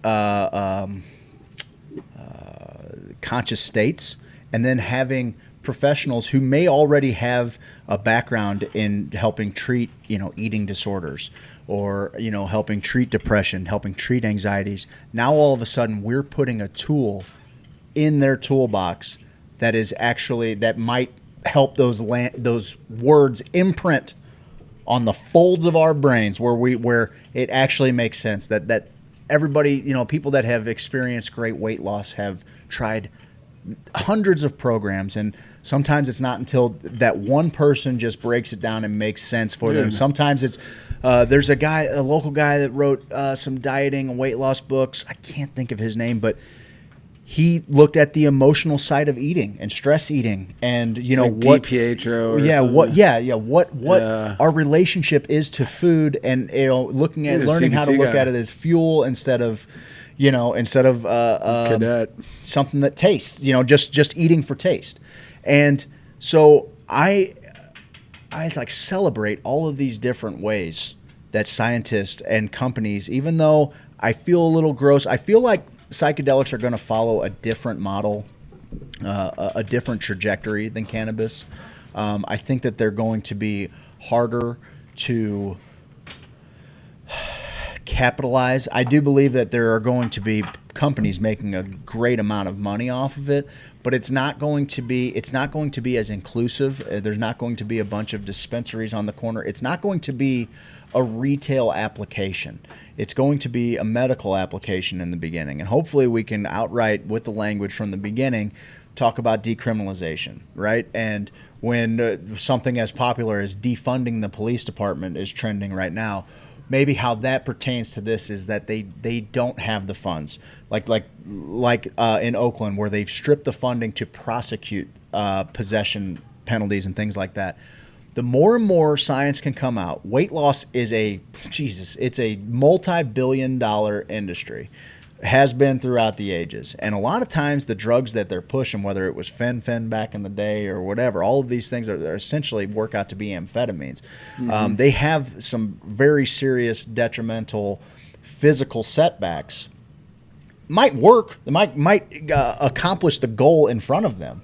But at the end of the day, are also doing damage to the body. When we have these substances that we know to have no LD50, we know that you're completely physically safe taken. And if you're in the setting, especially of a nice, soft, warm place where you're in the care of professionals, I think that there's going to be, we've talked, they're doing psilocybin for smoking cessation. I mean, there are so many different applications to the everyday, ordinary person. Little struggles that we want. People that want to quit smoking. People that want to lose weight. People that are feeling depressed. People that are feeling a little empty. People that are crippled by anxiety. People that, are trying to, they just want a better value of life. And even though they've made that decision, they still have these misfirings in their brain that can be corrected or potentially be corrected by these chemicals. I'm going to bring a different story about how psychedelics can affect the person that you care and love about. I'm going to bring it to everybody's living room, because this is not just the guy who did 2 tours in Iraq. This is not just the rape victim. This is not just any of those things. It is all encompassing. If we psychedelics has provided me insight, and a lot of people who have had this a similar psychedelic experiences, insight that shows the interconnectedness of all things, right? That we do all Housewife in the 50s. that we do all coexist in this congealed reality. And if that's the truth, then we understand that as a part of that network, that mycelial network, that consciousness network, there is probably something beneficial in there for everybody, for every single person. And that's my love for psychedelics, I think, stems from psychedelics made me wonder again. When things seem maybe a little flat or like very black and white and linear and like this is right and this is wrong, psychedelics offered me another dimensional perspective that gave a lot of nuance to all of the problems we have. It's why my stance has softened on so much of, like we were talking about last week, going back through the memories and seeing things that maybe we're embarrassed about. Yeah. But I'm not embarrassed about it because I'm proud of my growth. Yeah. You know, I saw a memory the other day. I was like, oh man, that wasn't even that long ago. You were still, as I have come into, as I've communed with the plants, as I feel like plugged into the earth and plugged into this bigger thing, this cosmic net of knowledge that we're all contributing to, it's given me perspective. And I'm just a regular guy, but it's helped me in a profound way. It's helped me not fear my death, or not at least be anxious about my death, so that I'm not crippled by that, so that I am living. I'm putting my life first, and I'm living in a way that there's a, ecstatic living. Aubrey Marcus talks about all the time, ecstatic movement, things like that. Like, psychedelics have shown me that it's bigger than all of this, and what I want, the role that I want to play in it, is entirely up to me. The universe will forget me if I want the universe to forget me. I don't have to mean anything, or I can create the greatest magic ever inside of the universe, because from my perspective, it's my universe. That's what psychedelics have done for me. We've seen it help veterans. The From Shock to Awe experience was amazing. Getting first responders, getting firefighters in there, getting veterans in there, war, people that have experienced theaters of war that would make me shit my pants, man. Just see some really awful, terrible things, and I've seen it help them. I've seen it be a dawn, a sunrise for them in an eternal night. And now all of a sudden we're learning that, on top of all of these great psychological benefits that it has, it also might have these great physical benefits, like smoking cessation, like weight loss. It's pretty fucking awesome, man. One of the movies we went to, one of the participants in the study actually started to rethink their diet and all that stuff right after it, and how much trauma causes eating, how much habits built up as kids cause this overeating, how much depression causes overeating, how much how much do those things play in just quality of life when you don't feel good, you don't want to fuel your body with good stuff. When you start psychedelics, is kind of a part of a balanced breakfast, like they used to say back in the day. Like have a little bit of that in your mental health schedule. Mm-hmm. Schedule a little time for yourself, mm-hmm. and that's good. That's okay. You need that. And here, you know what else you need? That was good, man. Oh, thanks. You get a little reward. Oh, here, actually, hit him with a close-up of you. There you go. Oh, sorry, I got it on your shirt. That's going to stain. That shirt will never be the same. That shirt's going to stain right there. Oh, no. Dawn. We got some Dawn. Jen, get some Dawn. Bring some Dawn down here. So we have another talk here. Mike, if you don't mind, let's flip over to the next little tag your friend screen. We're going to talk about the wilderness. What we're going to do is we're going to ask you to tag the friend you want to survive the wilderness with. And there's a chance that friend is going to be hiking through the wilderness. Tag a friend to tag a friend. With an awesome little hemp backpack. Steve, you brought up a quandary. You asked me, is the quarantine, it seems like And I don't know if it's just our group or whatever, but That's what I'm wondering. What a good Thank gal. you. She's the best. What a good listens, gal. you know. Oh, there she is. Oh, hey, Thank say hi, you. Joey. Thank you. Yeah, there Thank she you. is. Thank She you. came Thank out. you. She's the Don't real mess with that MVP. curtain. She's the real. I'm just joking. She's the real MVP. She is great. It's going to be a little dabble D. Little dabble do me. Yep. Yeah. Oh. All right. That background thing looks great, by the way. Steve is, Good job. Oh, I thought you were giving it to me. Why did I almost put that in my... What's going on here? Like, Talk about COVID, Steve. COVID? Yeah, is it bringing us back to nature? Oh, yeah, it's quarantine bringing us back to nature. I feel so close to things that I have been doing the fishing stuff, and I don't know if it's just me and our group, but I feel like quarantine has brought people back to nature. Yes, I I feel agree. like people are starting, once you kind of take everything else away, people understand how awesome that is. You know, there's no really sports to do, and you can't really gather at many places. Well, he's going to get it. And people are realizing the magic of nature. Like, I got a chance to go out and hit the road with your brother, hit the Hoosier, what are we calling it? Hoosier Hideout. The Hoosier Hideout. Oh, I used to call it the club. That's why it's like. I like it. Club's good too. I know, but It can have many names. It's too. It gets confusing. There's a lot of clubs out there. Yeah. Because we got let's Spanish go to the Society. club. Spanish Let's Society's go to the club. club. Yeah, everybody's always like, Steve's going to the club. Yeah. You guys good? I'll take it. Yeah.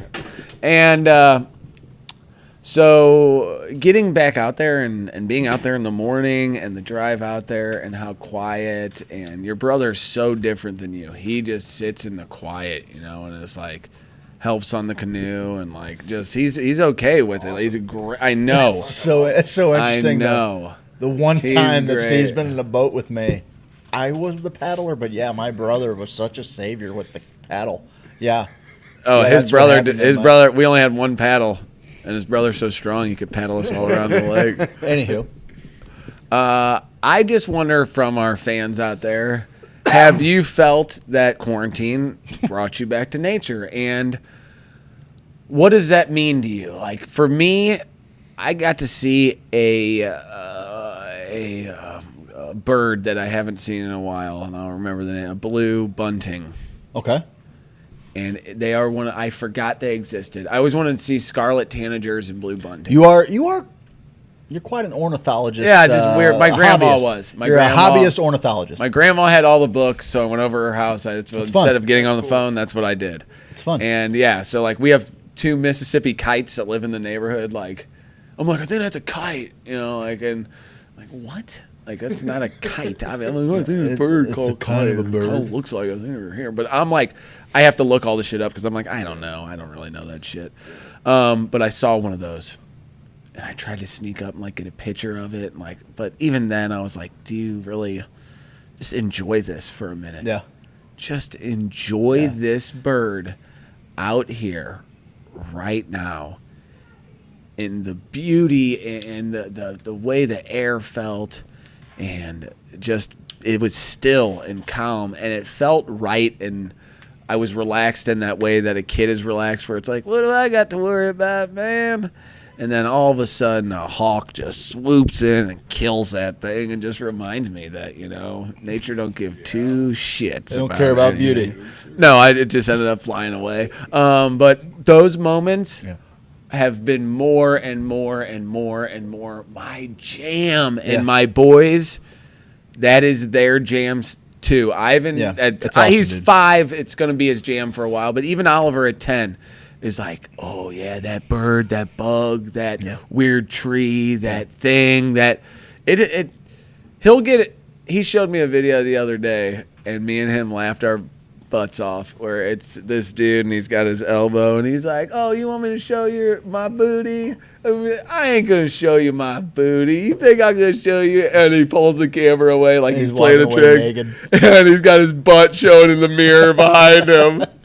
And Oliver thought, and I go, that's like something, I mean, I could see myself doing something like that. It's a classic joke.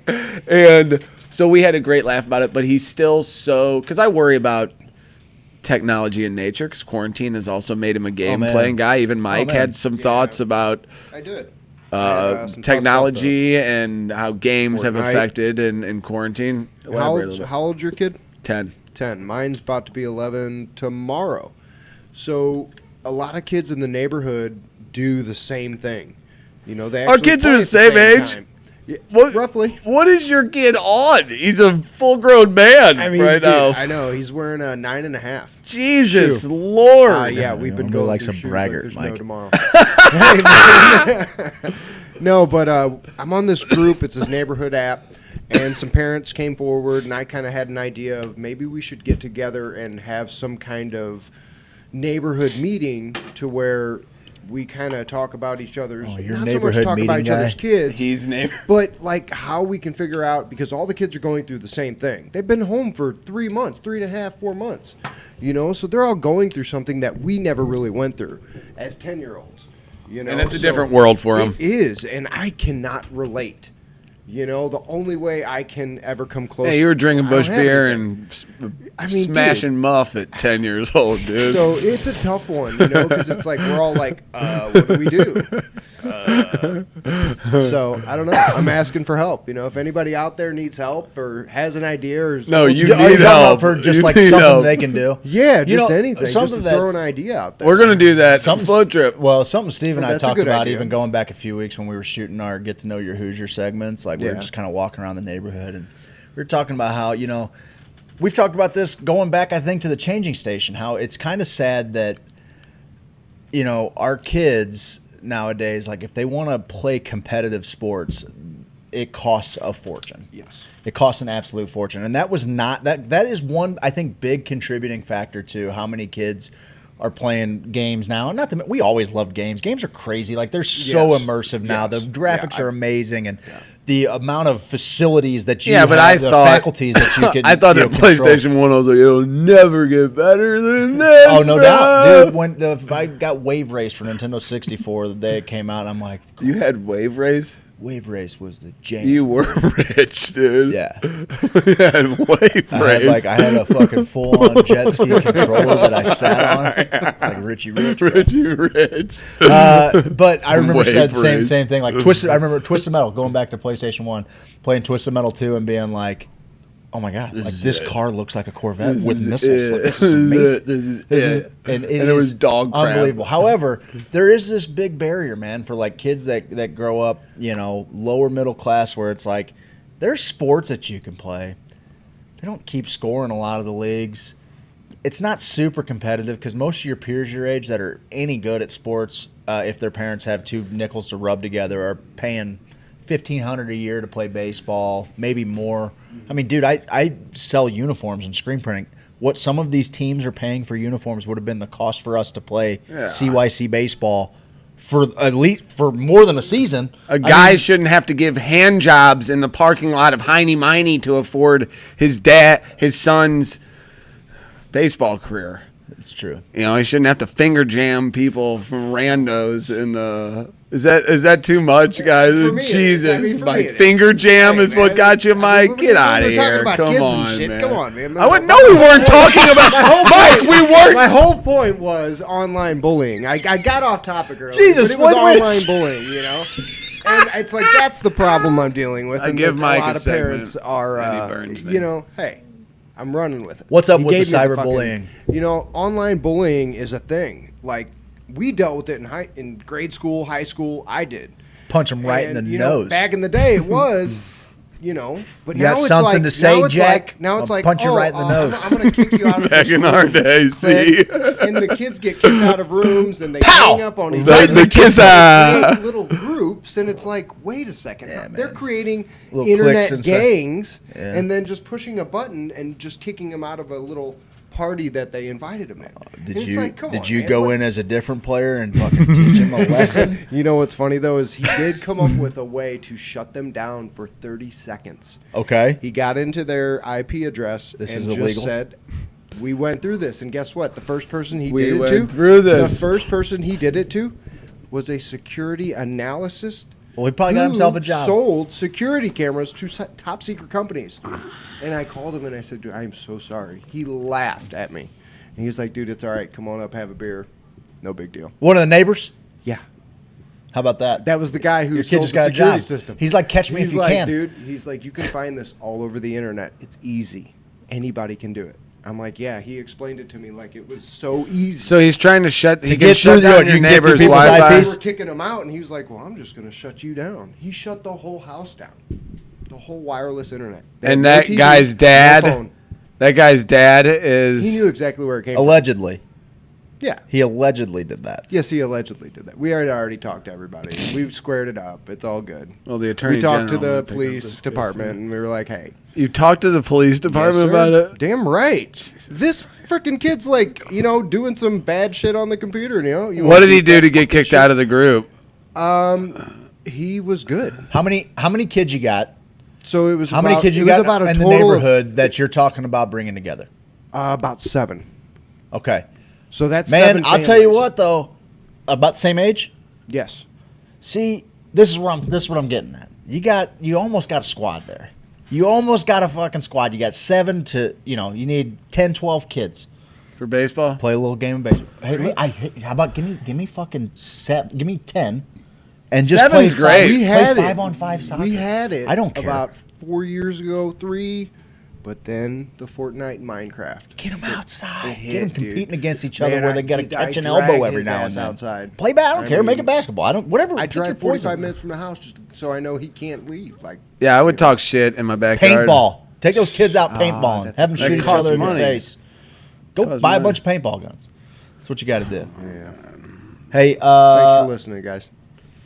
I just to I end on your tuned point- out when Mike called me out for finger jamming kids. I didn't say that. I didn't say he was I finger figured jamming they kids. were I said, don't talk about I finger said, jamming while we we're were just talking talking about kids. Ah, damn Pizzagate again. All right. All over To again. tie up your deal, the quarantine bring us back to nature. I can't Yeah. tell if it certainly has, It but did we for were me. also Everyone talking said about, yes, too. We were talking about a Missouri So I Cannabis win. Network, Missouri Outdoor Network. I'm kind calling of- it Nature and Sports Missouri. I'm calling it NASMO. Oh, that's what the sportsman would want. Well, he didn't have all bad The points. sportsman. He didn't have all bad points. But I feel like in the group, you had already started a Hoosier Fishing Club. There was a little bit of momentum there, and I wonder anymore, like with Facebook, which by the way, I've been occupying a lot of time on on our Discord server. Yeah, our takes a little Discord getting server is used kind to. of fun, and It's lit. It's going to be It's one of lit. those things that's not going to make a ton of sense until you just kind of fucking hang in there and play around with it. But it's pretty cool. It's like And your Willie. different channels. It's not gonna make sense to you. Kind different- of slap it around. Yeah, just beat it. Smack it on some concrete. No, don't do what you did your first time. Oh, that was. Well, we won't go into that. Let's do it. Let's. About my first time masturbating. Almost an hour 40. We're at hour 40. Yeah, we better not go into it. Gotta I do pivot. feel it's. I mean, in the last 2 weekends, I've been in the woods. Right before my brother went out with you, we went down to my cousin's farm on the Mineral Fork. Yeah. Threw some lures out there. The kids did some swimming, rope swinging. He made a jumping. I'm like, comment like how much fun he had, but how much more fun he had. oh yeah, I bet he had a ton of fun with you. And then he stayed at my house that night. I was like, you're going to Cedar Hill. Why don't you just crash here, bud? You're right down the road. Make it work. You Hey, know? who's your hideaway? Who's your hideaway? It's awesome. Hideout. Who's your hideout? Or hideaway? Whatever. it. No, Yeah. they're fine. Like you said. But we Get were at talking me. about- I want that to be a place everyone we can want to enjoy. do I want also everyone like to enjoy kicking that this place. around. Like we talked about Hoosier Kids Day, maybe at Washington State Park. Another option is that we can do a little mini 2-hour float down the river, pull out at the Hoosier Hideaway. Everybody camp at the Hoosier Hideaway. We can fit 10, 20 tents in there Oh yeah. real easily. Oh yeah. Parking will be a little bit tough on 20, but we'll figure it out. We can even park at the park probably. Carpool. And, yeah, no doubt. But yeah, we can get a bunch of tents out there, a bunch of kids out there. We could probably fit 10, 12 cars. I ain't easily. trying to, and I'm not trying to watch people. No. If you're coming, yeah, we're not babysitting your kids. I'm not You're babysitting responsible your for kid your down child. the river. Okay. You're responsible for your child on the water. But if you There's guys are some looking currents. for more, if you guys are looking for There's some more, undertows. Yeah. Yeah, everybody floats with a life jacket. Everybody has a come tube. on, I know. The kids. I ain't wearing a life You're jacket, gonna dude. Talking about the kids. Hey, guess what? We're all gonna die one day, bud. Do you think That's I'm true. scared? Mike, flip us on over to that next screen. All I've been right. getting outdoors a lot more. What's your wise word of the week this week, Steve? Are you sure I used that for the last one? You can use I anything used you want. Duncan Trussell. You can use anything you want, bud. Well, dude, like I said, I've been wrecked. Just everything I thought I knew. You know, it's like I was a championship runner, and my legs have been broken, and now I'm learning how to walk again, and just trying to figure it back out. I told you I went to my niece's graduation party, and I was just amazed at. My mom and dad have always been fairly like just liberal, like, yeah, I think, love is love, and like I never really thought they had too much of a racist bone in their body, and I don't think they have a racist bone in their body, and I didn't think I had a racist bone in my body unless I was getting paid for it, you know what I mean? And then I do have some latent tendencies towards racism. Even like the jokes I was making, I was like, I'm making it better and stuff like that. But I'm learning a lot about myself, and hearing the conversation of just the law and order, how in these, documentaries or whatever you want to call them, just timepieces throughout history that are part documentary, part, just learning in all ways that I can. Listening to podcasts, like that's what Duncan Trussell's podcast is what it kind of stems from, or hearing after all of this is he's talking to like McCod Taylor, I think.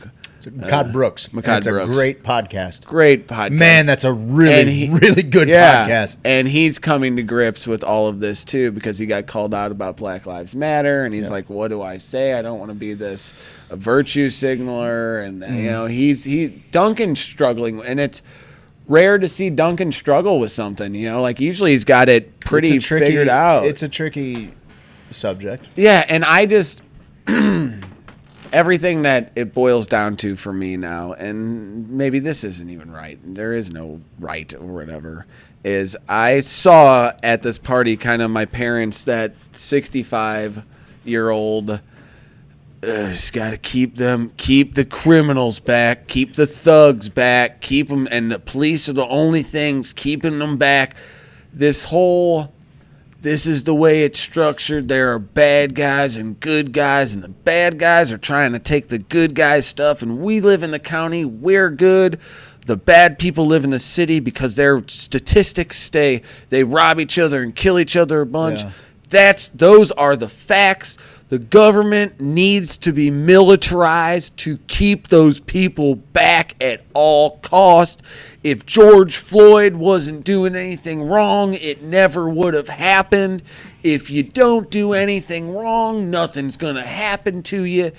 If I feel the same thing too when I'm getting pulled over, I feel fear too. So what?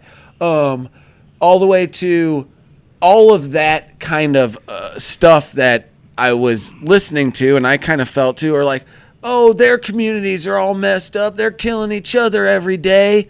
So do you ever hear a damn thing about that? I just don't think this is the time. And if I take a step back from all of the wise words of wisdom, I'll add that podcast. I'll add Nina Simone. I'll add Sam Cooke. Because they all are talking about this thing that has been happening for so long. That it has been happening for so long where kind of it gets lost on me. This is personal. Where I'm like, yeah, I get it, but racism kind of, I don't have any racist friends.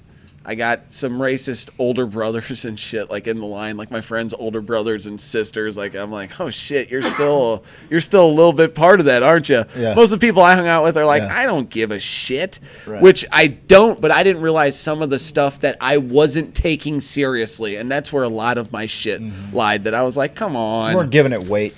I wasn't giving it the weight it was until I watched LA 92, until I've seen how the justice system, and shows like that and movies like that, is how the justice system has failed it. And we made it as a white people, and I was like, oh, I don't know if we're white or black or whatever. Fuck all that shit. Like, this is what it boils down to for me. Like you said, the war on drugs kind of helps you make sense of all of this, you know? It helps like a systemic problem. It's in the whole something thing. that I Can share affect. in. Yeah, it's yeah. something I share in.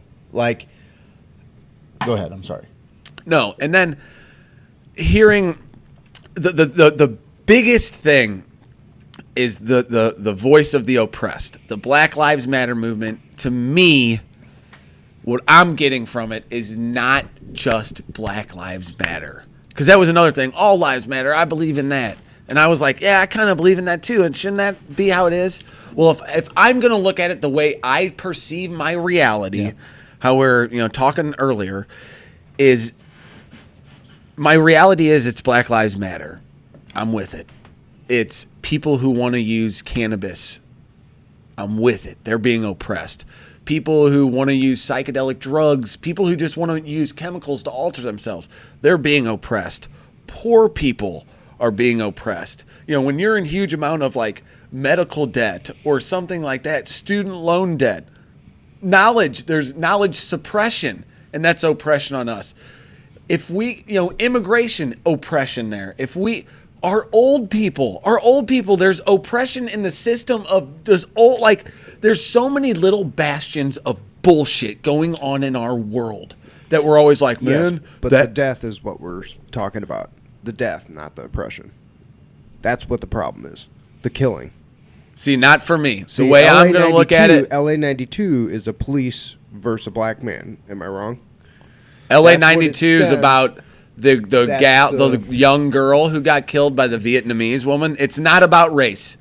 We made it. You're right. We made it about race. White people did with the coloreds only, with all of these, with some from the very beginning, singling out black people as savages. And pretty much Native Americans too, and the Asians got a portion, and the Irish got a portion. But we really hung firm with the black ones, like the black that's saying, oh, the black rules, those are going to stand firm. And, Civil War happens, get rid of slavery. And it's like, we're fucking done with that shit. Okay, cool, Juneteenth, and you were saying how that kind of feels hollow sometimes when, these corporations are jumping on board. And I'm getting, I'll let you return serve there in a little bit. Sorry to even sidetrack you there. But how these things in history, and then the 60s and even the 90s and even the Michael Brown, like I tried to dissect that into what it was, and I got to look at this. If I'm looking at it as broad terms, it's about hearing the oppressed and the systematic oppression that has happened against black people and poor people and people who have got caught up in this system of drugs, which is all a part of it.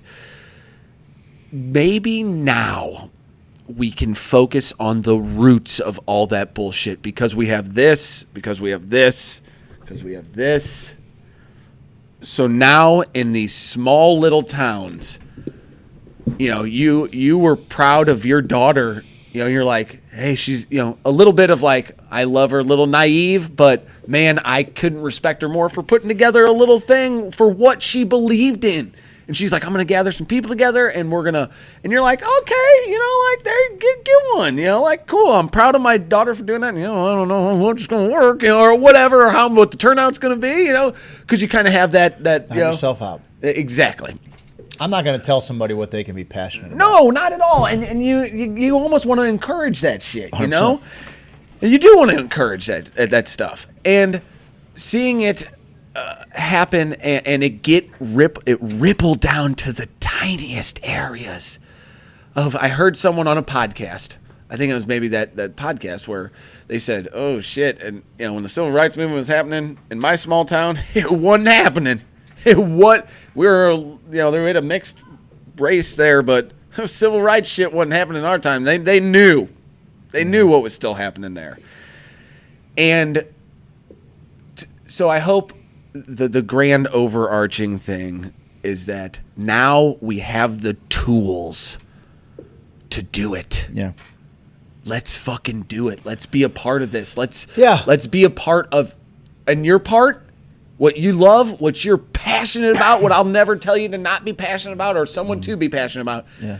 The war on drugs, which has affected. That's why I was trying to break down the war on drugs to the people at the table that I was having this discussion with. We're at my the family, highest incarcerated, and they just don't want to hear it. They're like, "Well, people do bad things in America." 47% they of federal don't. crimes are drug offenses. Unbelievable, dude! It is a path. It is a pathway to slavery. We talk about slavery. Slavery never ended. It just shifted to prison. Yeah, I mean that's even what they said. All it is. It just shifted from owned slaves. Yeah, when they abolished slavery, they even said the 13th Amendment says that. Slaves, but the system allows people to privately own corporations that run as government holdings, basically, for people, and people are stocks, and they build fucking furniture, and they build, and they make things, and it is sold at a premium, and they are paid pennies on the dollar, and they're in there for fucking possessing a plant. It's fucking crazy. It's crazy. And so that's where I fit in. When we first started talking about it, you were talking about how Duncan had some trouble talking about it. And I said it's tricky. Well, he just wasn't his normal flowing self, I thought. When I said it's tricky, I want to clarify. The idea of rejecting racism and systemic oppression is not tricky. You reject it at all costs. What is tricky, for some perspective, is being who I am, looking how I look, talking how I talk, trying to weigh in on this. And so I understand that my support is welcomed. However, my voice is probably not.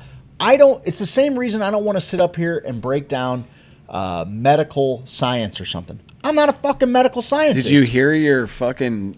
I'm just passing the word along, though. Did you hear? I'm not going into why this works. I'm not going. A lot of medical words in there, you scientific bastard. What are you talking? But the point is that I'm not. I don't want to posit as if I have an answer. I don't want to be some great white hope.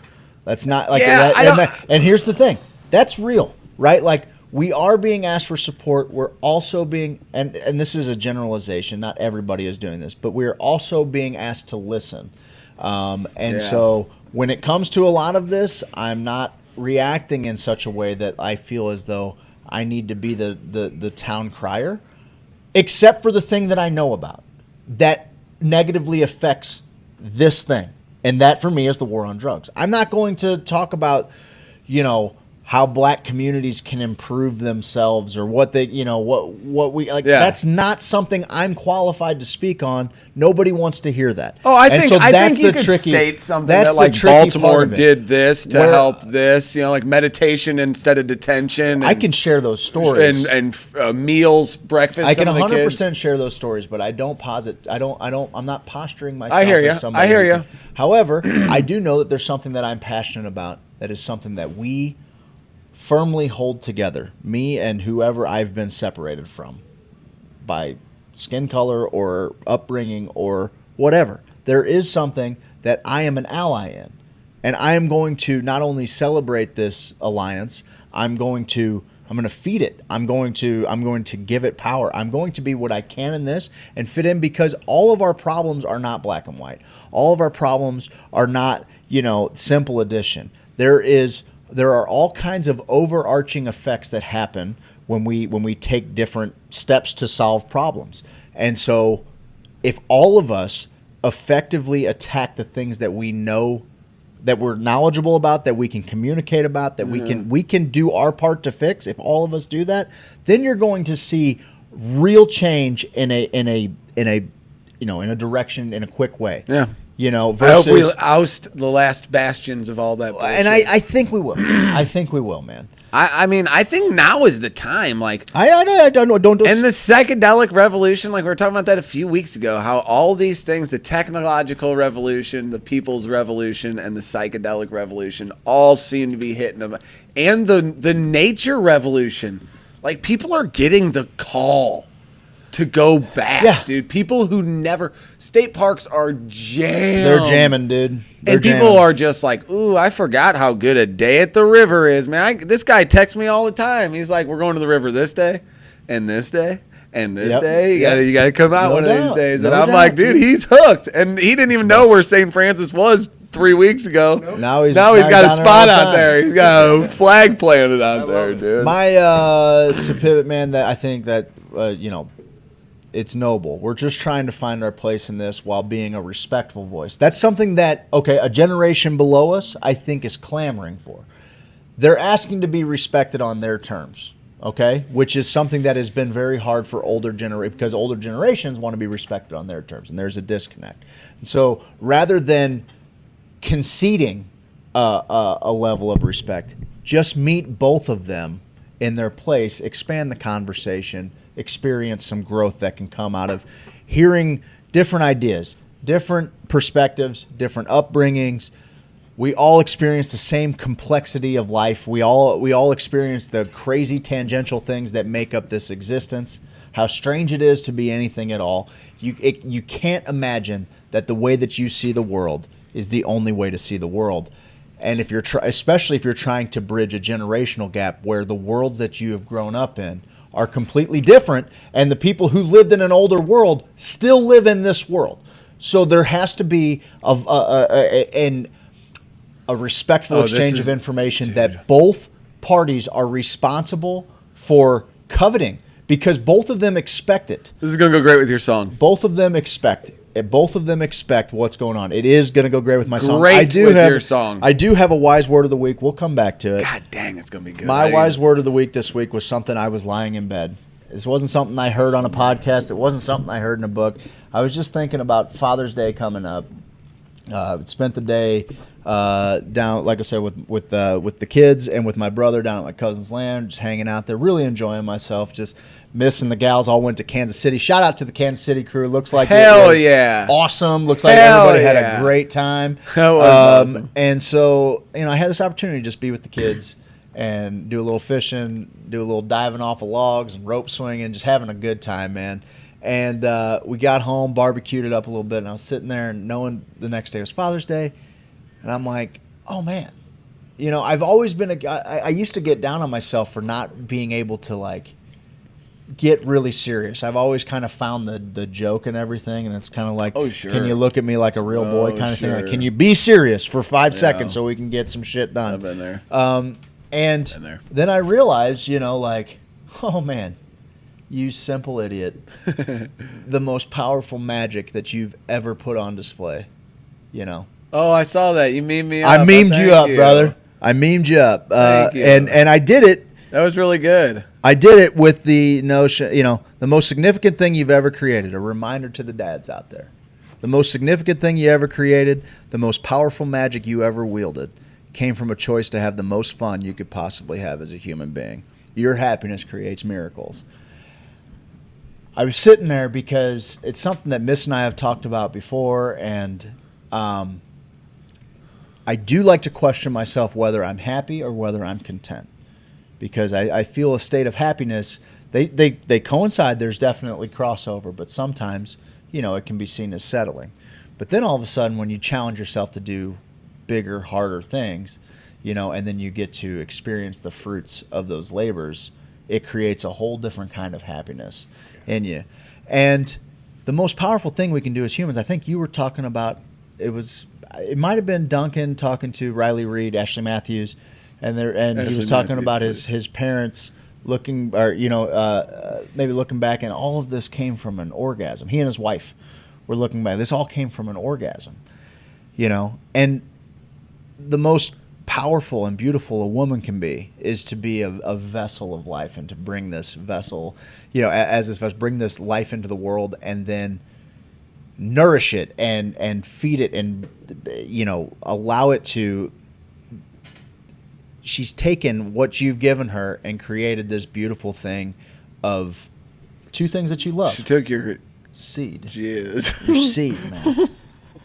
But I had to ruin it for him. I'm losing it too. I was waiting for it. God damn. I could not The most say magical jizz. thing we can do as humans is create life. It's the closest to God we will ever be. We are gods in that moment. We are gods in that moment. We Yeah. are creating life in that I moment. let my kids know that And that is often. all because of a choice I brought we you made into to this be world. happy. We Yeah. made to be happy in the moment. We chased ecstasy. Oh, Jenny And- and I were sobbing. Oh, you were? Like, Oh, I mean, I get it. The sad orgasm is a good one. It's a good one. The guilt orgasm. Yeah. Real Oh good. man. Fear boners are my All of these favorite. things come from the most ecstatic thing you can experience. Ultimately, can create the miracle. And I now, when I thought about that, I'm like, oh, well, maybe magic just works like that all the time. Maybe manifesting things Well, works like dude. that all the time. If I can find a way to, you know, experience my greatest happiness while thinking about and willing Oh my God. into existence my like big things, the magic Dude, that I want to wield. You're blowing my mind right now because you're essentially saying I fucking blew a load that turned into my best fishing buddy in the world. You manifested that. That's did. what happened. Like, But if you let's get real fucking Poetic? existential. here. Okay. Okay.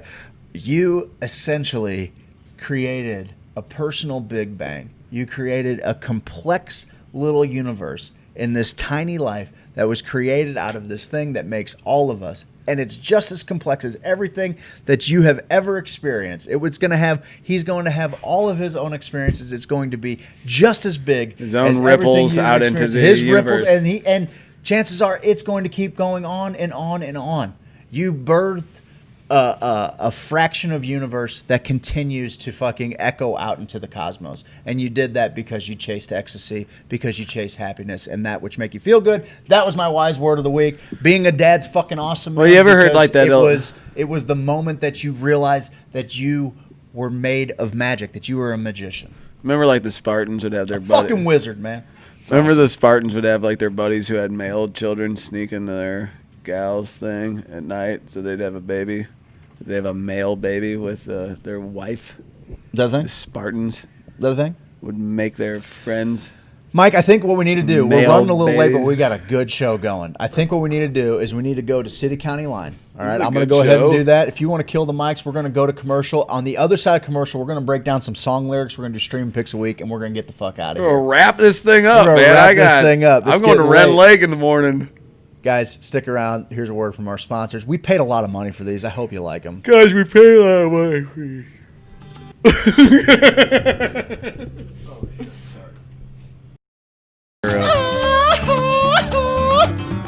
Sitting by the lakeside, gonna catch a little buzz. Hey there, pretty girl. Give me just a little love.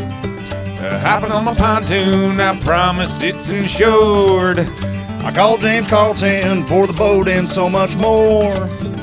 Give me that Rita girl, tie up that ponytail. Sit on my lap, pretty girl, and we will set sail. Call James Carlton, we wish he were our dad. Call James Carlton so the girls will know you're bad.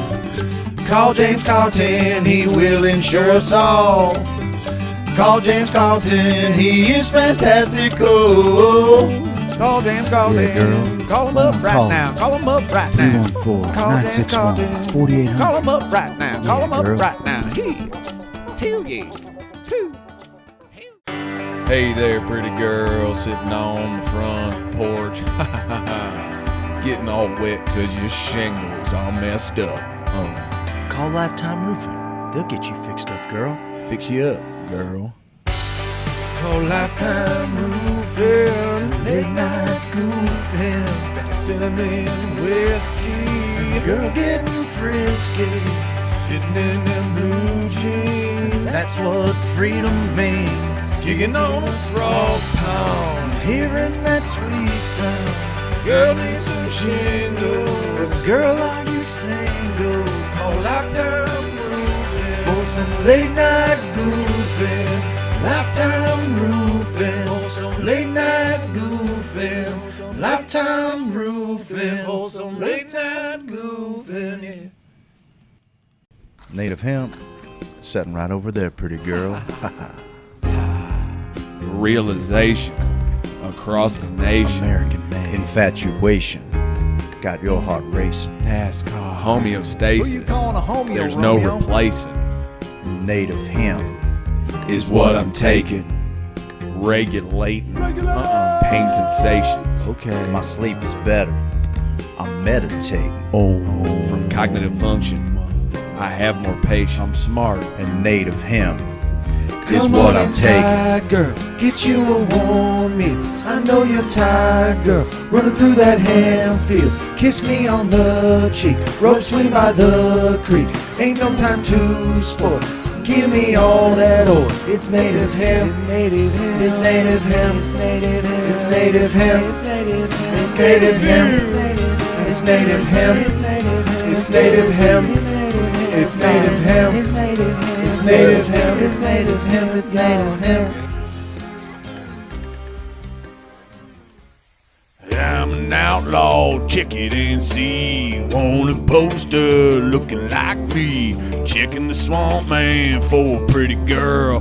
Being an outlaw in an outlaw world. Hey, I'm an outlaw, check it and see. Want a poster looking like me. Walking my hound dog, surfing that swamp. Catch and crawl that do the sweetly stomp. Everybody do the sweetly stomp. It's a stomp, it's a wiggle, turn around, a little tickle. It's a stomp, move your feet, head on down to Sweet Leaf. Head on down to Sweet Leaf. Head on down to Sweet Leaf.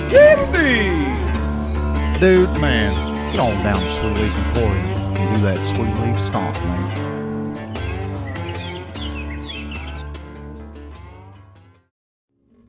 Hey girl, where you wanna go?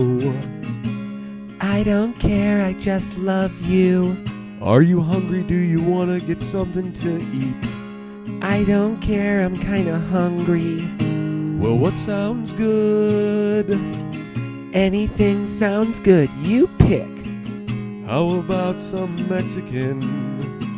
No, I had that for lunch yesterday. How about we get some Italian food? Ew. Okay, now you're not saying anything and just giving me a want look. something delicious. What does that even mean? I want to sit outside. Applebee's, son? Applebee's No, is Applebee's. gross. I'm not Applebee's is eating good. Applebee's. I don't know why you're always Applebee's hating on fries are Applebee's. disgusting. Applebee's is one of my They're favorite darn gross. places to go ever. I'm not eating Applebee's. I wanna go to Truman's. Let's go to Truman's. Soulard, go to Truman's. I wanna go to Truman's. In Soulard, take me to Truman's. We agree on Truman's. I agree on Truman's. Soulard, I love Truman's. Soulard, Truman, Truman, Truman, Truman, Truman. Truman's and Soulard, a place we can all agree upon. James Carlton, James Carlton, James Carlton.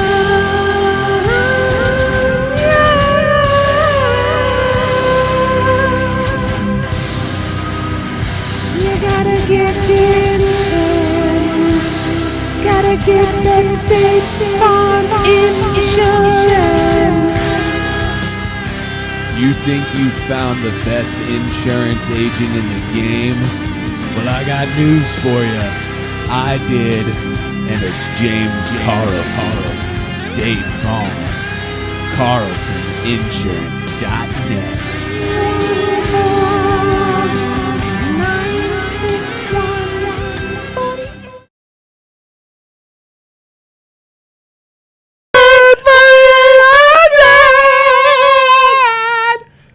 James Carlton saved. He's been getting some business. He's been from saving us. our fans a lot of money. I believe our buddy Hank said he saved me. Not only did he save him money, he got him full coverage on what he was only getting for liability. Yeah. Really? Yes. Wow. Yes. Another success Another story. success story. I'm from not gonna James act Carlton so State Farm. surprised next time. That sounds about right, man. Change us, Mike. Well, I'll tell you what. Before we do that, Steve, you got to share a little bit of you and Ivan pulling a big old hog out, man. It was pretty awesome. Yeah. And did we not play this yet? I came across some footage. Good. So good. Down whenever my family used to. We actually used to vacation down in Hollywood Beach, Florida, all the time. It's Big Pink Hotel down in Hollywood Beach, Florida, man. The Big Pink Hotel is what it was called. Well, I think it was called the Pink Flamingo or something like that. I like the Big Pink, and it was awesome, man. This place had it had an arcade downstairs, like a mini mall on the main floor, and walked right out to the beach, and it was a cool. And I found some footage of when I was a kid. They snagged some footage of me. This is me hanging out down. This is probably 94, 5-ish. But even before that, probably we're talking 92, 91. Okay. Just hanging out, man. Hollywood Beach, Florida, as a kid. This is some old footage here. Boy say he checking out booties, baby.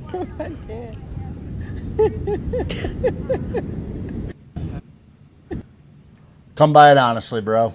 Yeah, look at you, man. Little Bobby Paddlehawk right Come there. by it honestly, dude. Oh, a couple of thoroughbreds. Buddy, you and I were sitting down. We were singing some songs earlier, talking about That's what we do. Campfire songs. Craig's like, you gotta learn this one. What's gonna be learn this goddamn song?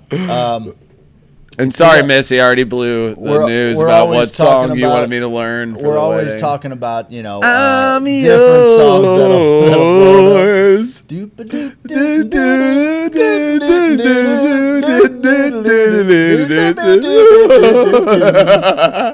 I'm yours. So we got to talking. Did you just have to look at your song to remember? I was trying to remember what yours was. Oh, okay. But I do. We were sitting down. We were playing a couple songs. I told you. We were talking about just how different lyrics hit home. Like sometimes the more you listen to a song, sometimes the first time you see it performed in front of a different crowd, the way that lyrics can take on different meanings, and what an artist is thinking about when they're writing some song lyrics. You want me to go first? You want to go first? Yeah, you go first this time. So. I listened to. I was telling you a little song. I was like, man, I think it's probably be a pretty good one we can jam out. Not too hard to learn. And it's Father John Misty. I'm writing a novel. So good. And the song. I remember the first time I heard it, I was just like, oh fuck this. I feel like this song was. I listened to it right as I was really coming into psychedelics, right?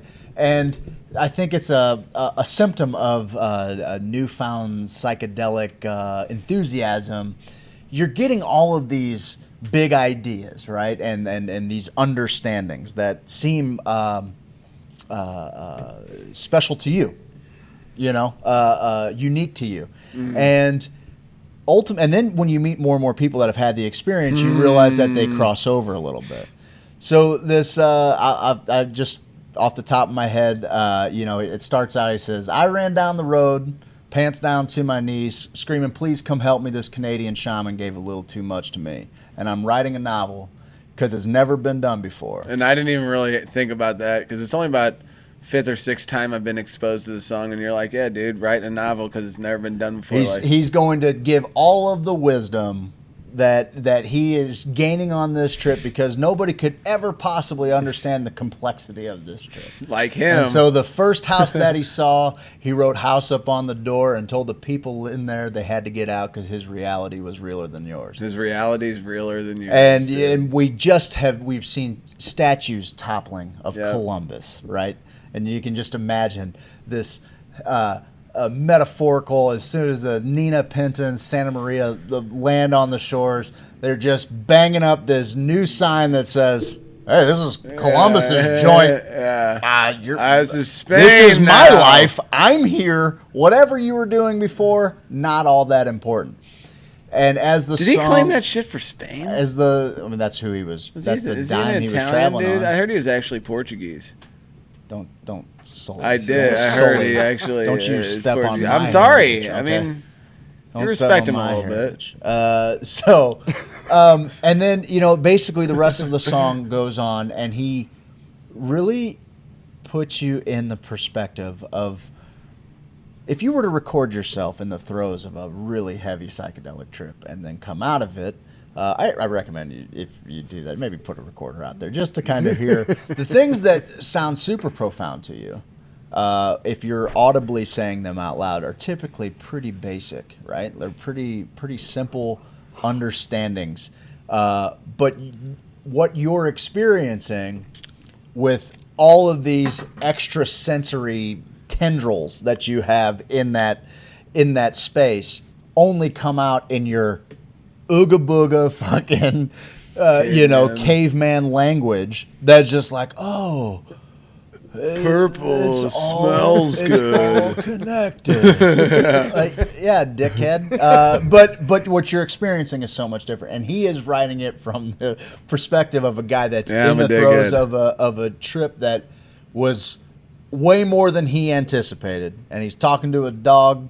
A dog's just throwing this wisdom out there, and he's like, "Hey, I'm no doctor, but that monkey might be right." And all of these crazy things are happening. He's talking about Hollywood and how people in Hollywood, they just want to be noticed, but the people that notice don't see nothing at all. And he's like, "We could do ayahuasca if I wasn't holding all these drinks, right?" Yeah. So like he's acknowledging that there is this sector of society that is they're not sober enough to even understand how life-changing this medicine could be, right? And he's going through this whole thing, and he appears to be stumbling madman, but you're also kind of understanding, oh, fuck, man. Yeah, Like, the make a lot of madman's got sense. some points. He's Yeah. pointing out a lot of things that are ridiculous, And so the more and more I listen to this, the first time I heard it, I was like, oh, this is just kind of a catchy dude, little yeah. upbeat little tune, a real simple chord progression, a very, dare I say, primitive song, right? Like a pretty simple. Yeah, it's EA and A7. Yeah, this real simple chord progression. Done it a million times before. And the guy's, he's taking you through this journey, but the more and more I listen to it, I'm like, I realize the weight of those words. And I love this new segment because I've got songs. Oh, I know. I'm thinking of more and more I as you're can't wait talking. for next week's segments. But as I talked about how words carried more meaning as I gained more perspective, you were talking about how a certain performance gave lyrics that you had heard before that were seemingly innocuous. All of a sudden, it was a different song. So tell me about that. I've heard about, we've all heard about rock and roll. Rock and roll was kind of like the slang for having the sex, like, oh, we're rocking and rolling, Did you ever hear that? Yeah, sure. Okay. Sure. So you think about songs from that era, and one of my, if I can throw an extra Netflix pick, it's The Killing of Sam Cooke. That was one of mine a long time ago. Yeah. It's fucking great. The two killings when we were of still Sam Cooke. when we were still on 920. Yep. Oh, phenomenal. Yeah. I watched it last year about this time. Changed the game. Changed the game. So, I love Motown. I love soul singers. I mean, we wish we were those dudes at heart, I think, a lot of times. And you got a lot of that in you. I love it. Like when we're karaoke and there's a lot of soul when we're in the Spanish Society. A shout out to the Spanish Society outreach. But it's filled with that type of soul, that what we think is the soul, And you're bound to hear an Otis Redding song in there. You're bound to hear Ain't No Mountain High Enough. You're bound to hear Four Tops, or who sings Ain't No Mountain High Enough? Is that Four Tops? And Marvin Gaye. Is it? Okay. And then you're bound to hear some Marvin Gaye. You're bound to hear some Sam Cooke, and it's Cupid, draw back your bow and let your arrow go. And I'm gonna pull up to my lover's heart. I love that you picked that song because the last time I went to Schnucks on the Hill, okay, I'm waiting to get where my mom was in town. We were gonna make some like Italian beef sandwiches with some Provel cheese. Went and got some good roast beef, and I'm waiting in line at the deli, and this dude's back there slicing meat, and Cupid, No. draw back your bow. No, and he he's was just not. jamming, man. And I'm like, and let your arrow go. And he's like, all right, get in where you fit in. If that shit's around you, get That's in the what song, I'm man. talking It's about. the fucking jam. So I love that you picked that. This is the most life-changing shit CD that has happened to me in a long time, because we've all heard Sam Cooke songs. Everybody's heard these Love Sam Sam Cooke Cooke. songs. Everybody's heard them. I had a life-changing experience with Sam Cooke. Oh, can't wait. So, and we can even maybe get into that. Yeah, a we can little touch bit. on that Okay. for sure. So Sam Cooke, I've heard all the songs, and on this album in particular, it's Chain Gang, Twisting the Night Away, which that's the song I want to talk about. Bring It On Home to Me. We're having That's a my party. jam. Bring It On Home to Me is Everybody, my jam. Bring It On Home to Me, and the way he sings it on It's this, in Harlem, right? This is in Harlem in 1962, 63. This Sam CD, Cooke is the clean cut. he's selling to the crooner. whites. He's It's the him, dark it's skin, Elvis, and then dark him. skin, clean cut crooner. Yep. And fitting The videos every of him- acceptable stereotype of what the white people No were doubt, ready to dude. listen to.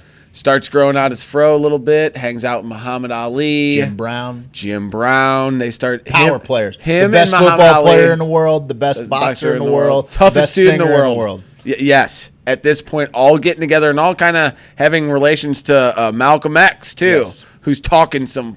He's talking some. He's bringing heat. Some military Militant. type Yeah. shit, you know. And so I start learning more about Sam Cooke. Well, then I hear that there's an album that didn't get released till 1985, and it was recorded in the 60s. And I'm like, I gotta hear this thing. So immediately when you put it on, it's 30 this. or 25 years later, dude. It's 32 years later. Yeah. And so I'm like, oh shit. It starts out with like a little swing thing, and then you can tell you kind of get in the vibe of like this old big. I don't know what it looks like. This is what I'm imagining, like that red light, swanky, sweaty dance floor where it's, you know, people are just there, like your favorite type of concert. You know, it's that. Everybody's in and then they're like, hey, the Mr. Soul himself, Sam Cooke, give it up for Sam. And Sam is at the height of his shit right now, like, and so he comes out and he's like, let me hear if y'all are you all right? He's like, we ain't gonna fight it, we gonna feel it. Don't fight it. Are you with me? And the crowd's like, yeah. He's like, no, I didn't hear you. Are you with me? And they're like, yeah. So he gets them going, and he starts singing Twisting the Night Away, which was, we're twisting, everybody's feeling great. Yeah. You know, it's very, Yep. you hear the recording Yep. of it, and you're like, oh. Not much different than Chubby Checker saying, Hey, come on, baby. Yeah, You know? exactly, yeah. Totally, dude. He plays this song, and you can tell there's just girls up near the stage. And he's like, ooh, we gonna twist, baby? You know, he's like twisting the night away. And you're like, obviously, this is a code word for fucking, dude. Like, oh, man. Twisting the night away. Yeah, hey, guys, everybody's twisting the night. We're just doing this dance. But the people the that knew. soul and the pain of not being able to sing like that. Like, imagine being around the campfire and being like, well, Steve, don't sing Buckle your it up heart a little out bit. around the campfire. It's like, no. This is the only way I know why how to I do do it. this Yeah. shit. And dude, my favorite thing of all time, reminiscent to City County Line, he'll throw in a ha ha. Like, he'll be like, twisting, I better leave that alone, girl. And I'm like, oh, some chick, he's married, and some chick is coming up to the stage, and she knows what he's talking about. He knows what everybody there knows what he's talking about. They just can't say it. And this is like the civil rights movement's happening, and you could hear him going, yeah, motherfucker, black people got soul, dude, and we're gonna put it, this is how I'm pissed that I can't be like this all the time, and I'm gonna put all of that shit in there, because these people in On here that tonight, recording, yep. they deserve it. Yep. They deserve this part of me, and I feel great giving it to them. Yep.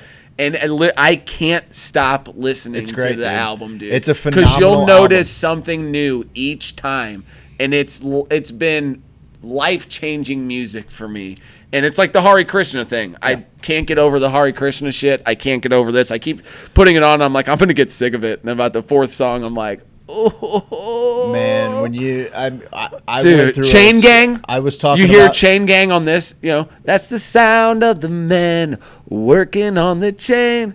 He's like, let me hear you guys go, ooh, ah, ooh. And it's a totally different meaning for the black population if we're going to get real. Because like you said, slavery was over, but it's like, you're a criminal.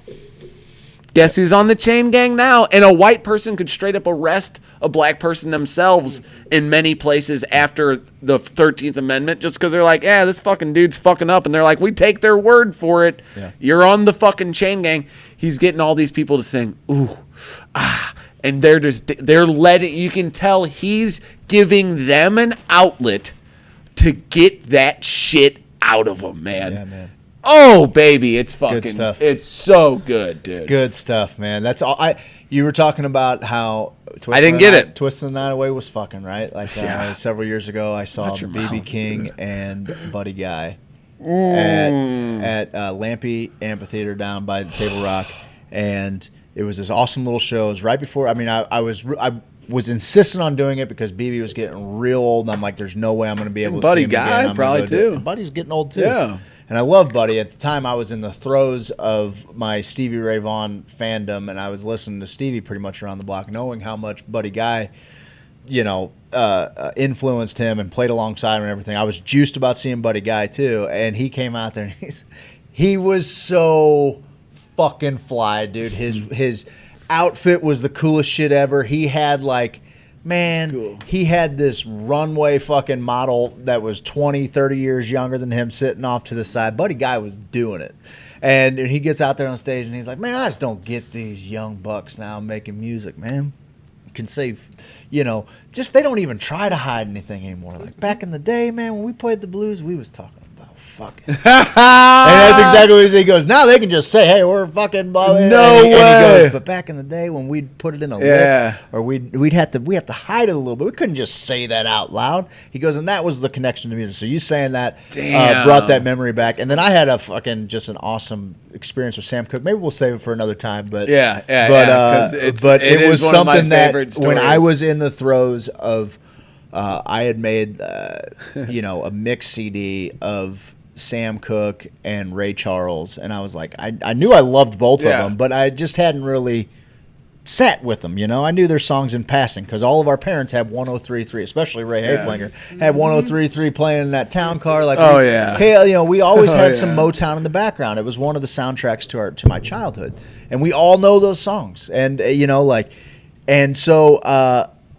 I always had a love of Sam Cooke, but I didn't really get it until I got it. And when I got it, I was singing it in my car. When Sam would come on, or even Ray Charles would come on in my car and I was by myself, I was singing from a place deep inside of me that I couldn't get to in other kinds of music. And it translated into a tremendous karaoke experience. Maybe we'll tell that story next week to tie it back into Sam Cooke. For sure, because I love that story. And also, I want to say one of my greatest moments, Oliver and Ivan have been fishing with me, and I had this moment where Oliver is kicked back in the car listening to Sam Cooke, right? And he's like, he's leaning back, and he's like, this guy's pretty good. And I was like, oh, man, you're talking about Sam Cooke? And he's like, this guy can sing really good. And I was like, oh, it's good. I mean, Oliver hadn't been bringing his phone with him in the car. It's awesome, and dude. So he was in it. He was listening to the music. And the next day I hit him with Sublime. I hit him with Jailhouse. And I explained to him the riot, April 29th, 1992. Yeah. And Ivan was like, the song where they get that couch. I was like, that's what you took out of that song. That's awesome. Ivan's like, no, they got that recliner, that sofa recliner. Mike, take us to our next segment there, brother. What's going on over here? Steve. Oh, go ahead. No, play it. We like movies, so do you. We like internet, So do we. Streaming Picks of the week. Netflix is the Streaming picks of the week. Amazon Prime. Streaming picks of the week. We like the internet. Internet.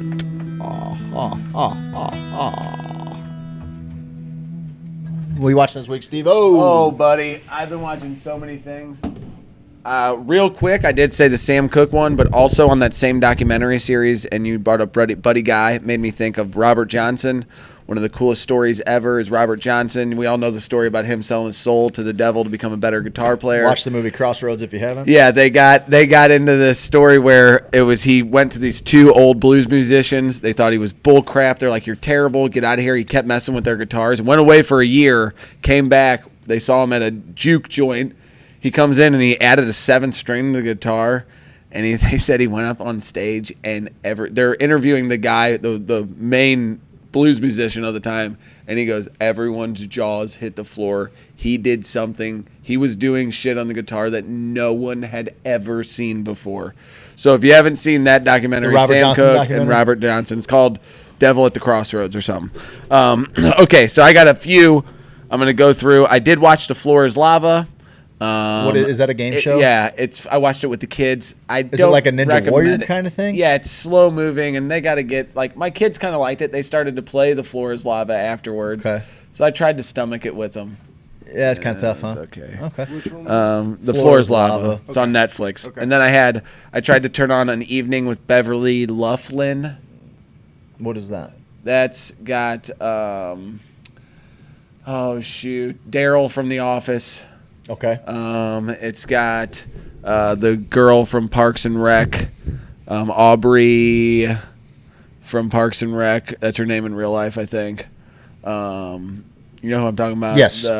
Chris she Pratt's was the girl from like Dirty Grandpa that was hitting on Robert De Niro. Yes. Yeah. So her and even Jermaine from Brit and Jermaine from Flight of the Conchords. Okay. Yeah. So it's got a lot of heavyweight. And it's a comedy. Not heavyweight, but like people who are funny. I don't know what it is. It's supposed to be a comedy, I guess. Yeah. It's literally they're just trying new shit, which I like. Yeah. I thought I could like it. And there's a few funny parts, like she's like, "There's poop in those nuts." Like they're in a bar, and he's like, "Well, I don't want to eat the poop nuts. I'm gonna leave those." And I was like, "Ha, poop nuts." They got me on one. But the rest of the movie is like, "How dare you, sir? You are doing this weird thing to me." And he's like, "Well, I'm going to do something even weirder now." What's it called? An Evening with Beverly Loughlin and the actor Daryl from The Office. He is like a monster, like a Frankenstein monster with eyes that glow. When does this take place? Like, what is the? Give me a time frame here. Everybody is weird looking in the movie too. Is there like what's your time setting? Present day? Alternate reality. Okay. Present day. All right. Alternate reality 10 years ago. No, alternate reality 10 years ago. Like fantasy alternate. Okay. It's every actor is a weirdo. Like every side character is Ron Howard's brother. You know what I mean? Howard? Yeah, every actor besides those are just Clint Howard. That would be amazing. Yes, like Clint Howard types. You know what I mean? Okay. But if they were all Clint Howard, that would be a awesome. movie I'd watch. I'd watch that. That's not my pick. I don't recommend that either. I turned it off. This is a totally different angle. Well, I'm just trying I'm trying to set people's. I got you. Save them some time. I'm gonna watch that. And give it a whirl. I recommend go to whirl. But I have a feeling you really missed the ball. I got addicted to Life, Magnetic, and Don't Crack Under the Pressure. You're adding 3 on top of the 3. They're all the same show. Yes. Okay. I mentioned 2 before too. I'm not gonna say. Jesus Christ, what have you been? He's got 6. You put them all on there, Mike. Addicted to Life, Magnetic, and Don't Crack Under Pressure are all kind of the same show. They like follow deep water divers, free breath. What do you call that? Free divers. Yeah. They follow mountain climbers. They follow guys who get dropped off. Yes, people who get dropped off on like a mountain who are going to ski. Okay. All these extreme sport people. Okay. But they're shot with 40 drones. So Footage it's is killer. just that. It's if you can stomach these fucking surfers fucking talking. Were they shredding the gnar, bro? I couldn't tell one apart from one another. They're all like, yeah, dude, just kind of living on the beach and doing my I'll thing. check it out. And you're like, yeah, okay, let's see. I think Scott was telling me about because there's the surfing one, I think like, in Portugal, these waves off the coast of Portugal. You're goddamn right. Is that magnetic? Magnetic is, that's, addicted to life, magnetic, and don't crack under the pressure. That's magnetic, that one. Because I think they all started playing. Like 50-foot waves, they're surfing and they're talking about how their buddies there to save their life. Might be bigger than 50 foot. Okay, yeah, Scotty was telling me about that on They're Saturday. this big. They're this big on the wave. Okay. I mean, and a jet ski, the only way they can get to and from exactly what my brother was talking about. He's skis. like, this guy trusts me with his life and vice versa. Yes, that is magnetic. Okay. That is... I'll watch it. That's one you can burn one to, and you're lost in the sauce for and an just hour. Looking at beautiful... And you're just... Yeah, I'm with it. They do... On one of the surfing ones, it's tonight. the best underwater camera footage I've ever seen. Someone just had... I don't know what he was on. Either he propelled himself Maybe a or little had scuba, something, personal scuba. or ketamine, and he had and he had the camera from underneath where these guys were surfing, and where the waves were rolling. And if you stared at it long enough, you're like, "What world am I? What moving art world am I looking at? This is the most. I've seen waves a million times. I've never seen a wave like this." Okay. You did right up your alley, artsy, fartsy. All over that. I know. I got an art fartsy documentary this guy. week. Mike, what are you watching, man? So I am let's see, we watched What We Do in the Shadows. It's kind of like The Office. Isn't that the dude from the Australian guy, Flight of the Conchords? Is it? Yeah, I think so. So is it vampires? Yes. Yeah, I started that. I thought it was funny. I thought it was funny. It's a show, right? It is. Yeah. And it has a camera guy like The Office follows him around. I got to get back with it. Yeah, me too, because I thought it was funny the first episode. Okay, all right, I'm in. I'll check it out. One with the boy, Ready Player One. Yeah, it's cool. 2018. It's a fun Dog movie, shit. I liked it. A lot of people didn't like it because they felt like it was pandering for me. I dig. Immediately thought, no, I'm not going to like this. I dig all the And nostalgia, man. Anthony was so into it. I was like, you know what? I'll watch it. And it's you know what, dude? Like they don't even. Get I watched half it a of second time and liked to them, it. it's. I mean, to them, it's. You know, when we see these different video games that they're bringing in on everything, you have you planned on walking down any ramps lately? You know, for them to see, you know, the games and stuff as we were kids. You know, playing like Ready Player One was fun for me. The way they tied Donkey Kong and fucking all these different game characters, it was fun. So. All right, What are you ready in? for your art documentary of the week? Yes. I don't know. I hadn't been watching much TV. Saturday morning, I wake up kind of early. I know Miss is going to be leaving for Kansas City, and I'm trying to think what I'm going to do with my day. I'm actually waiting on some tires to show up for my lawnmower. I'm pretty excited about getting those on. Oh, you're such a All dork. this. And so I sit down and make myself a pot of coffee. Trevor wakes up. He starts playing Fortnite or whatever on his iPad. I'm flipping through Amazon Prime, and I stumble across an art documentary, and it's called "There Are No Fakes." Okay, and I'm like, oh, I'm gonna check this out. Now, if you guys remember, one of my favorite streaming picks of all time on Netflix, one of my favorite documentaries is Beltraki. It's the one I told you about, where this dude was a counterfeiter, right? And he was able to paint in the style of all of these famous artists, and what he went through to do it, to make them not be discovered. Unbelievable. Like, it's unbelievable. And even the people were impressed by he did it through the guy would be like, well, what about like Da Vinci? He goes, Da Vinci's easy. You want Da Vinci? The thing what he would do is he'd go to these markets and he would buy, you know, old canvases so that they would have dust in them, and they would have the patina of something, carbon, 100 years old, and exactly. So it would pass all those things. So it was really cool to see that counterfeiting side of it. Well, this one's called "There Are No Fakes," and it's about this artist who's called his name was Norval Morrisseau, and he was this indigenous painter from like northern Ontario. Right, he paints these really cool, vibrant. Tribal kind of paintings and everything. They look really neat, right? What's his name? Norval Morrisseau, Norval Morrisiseau. But anyway, so what happened is these guys were selling this one auction house was kind of, they were auctioning off a lot of this particular artist's work. And one of the guys from They Might Be Giants, the band. That's cool. Yeah, really cool, like tribal. He was considered a shaman in his tribe. Really interesting cat, right? And the guy from They Might Be Giants, I think either their lead singer or maybe their guitarist or something, like, he bought one of their paintings. And then, like a lot of people do with fine art, like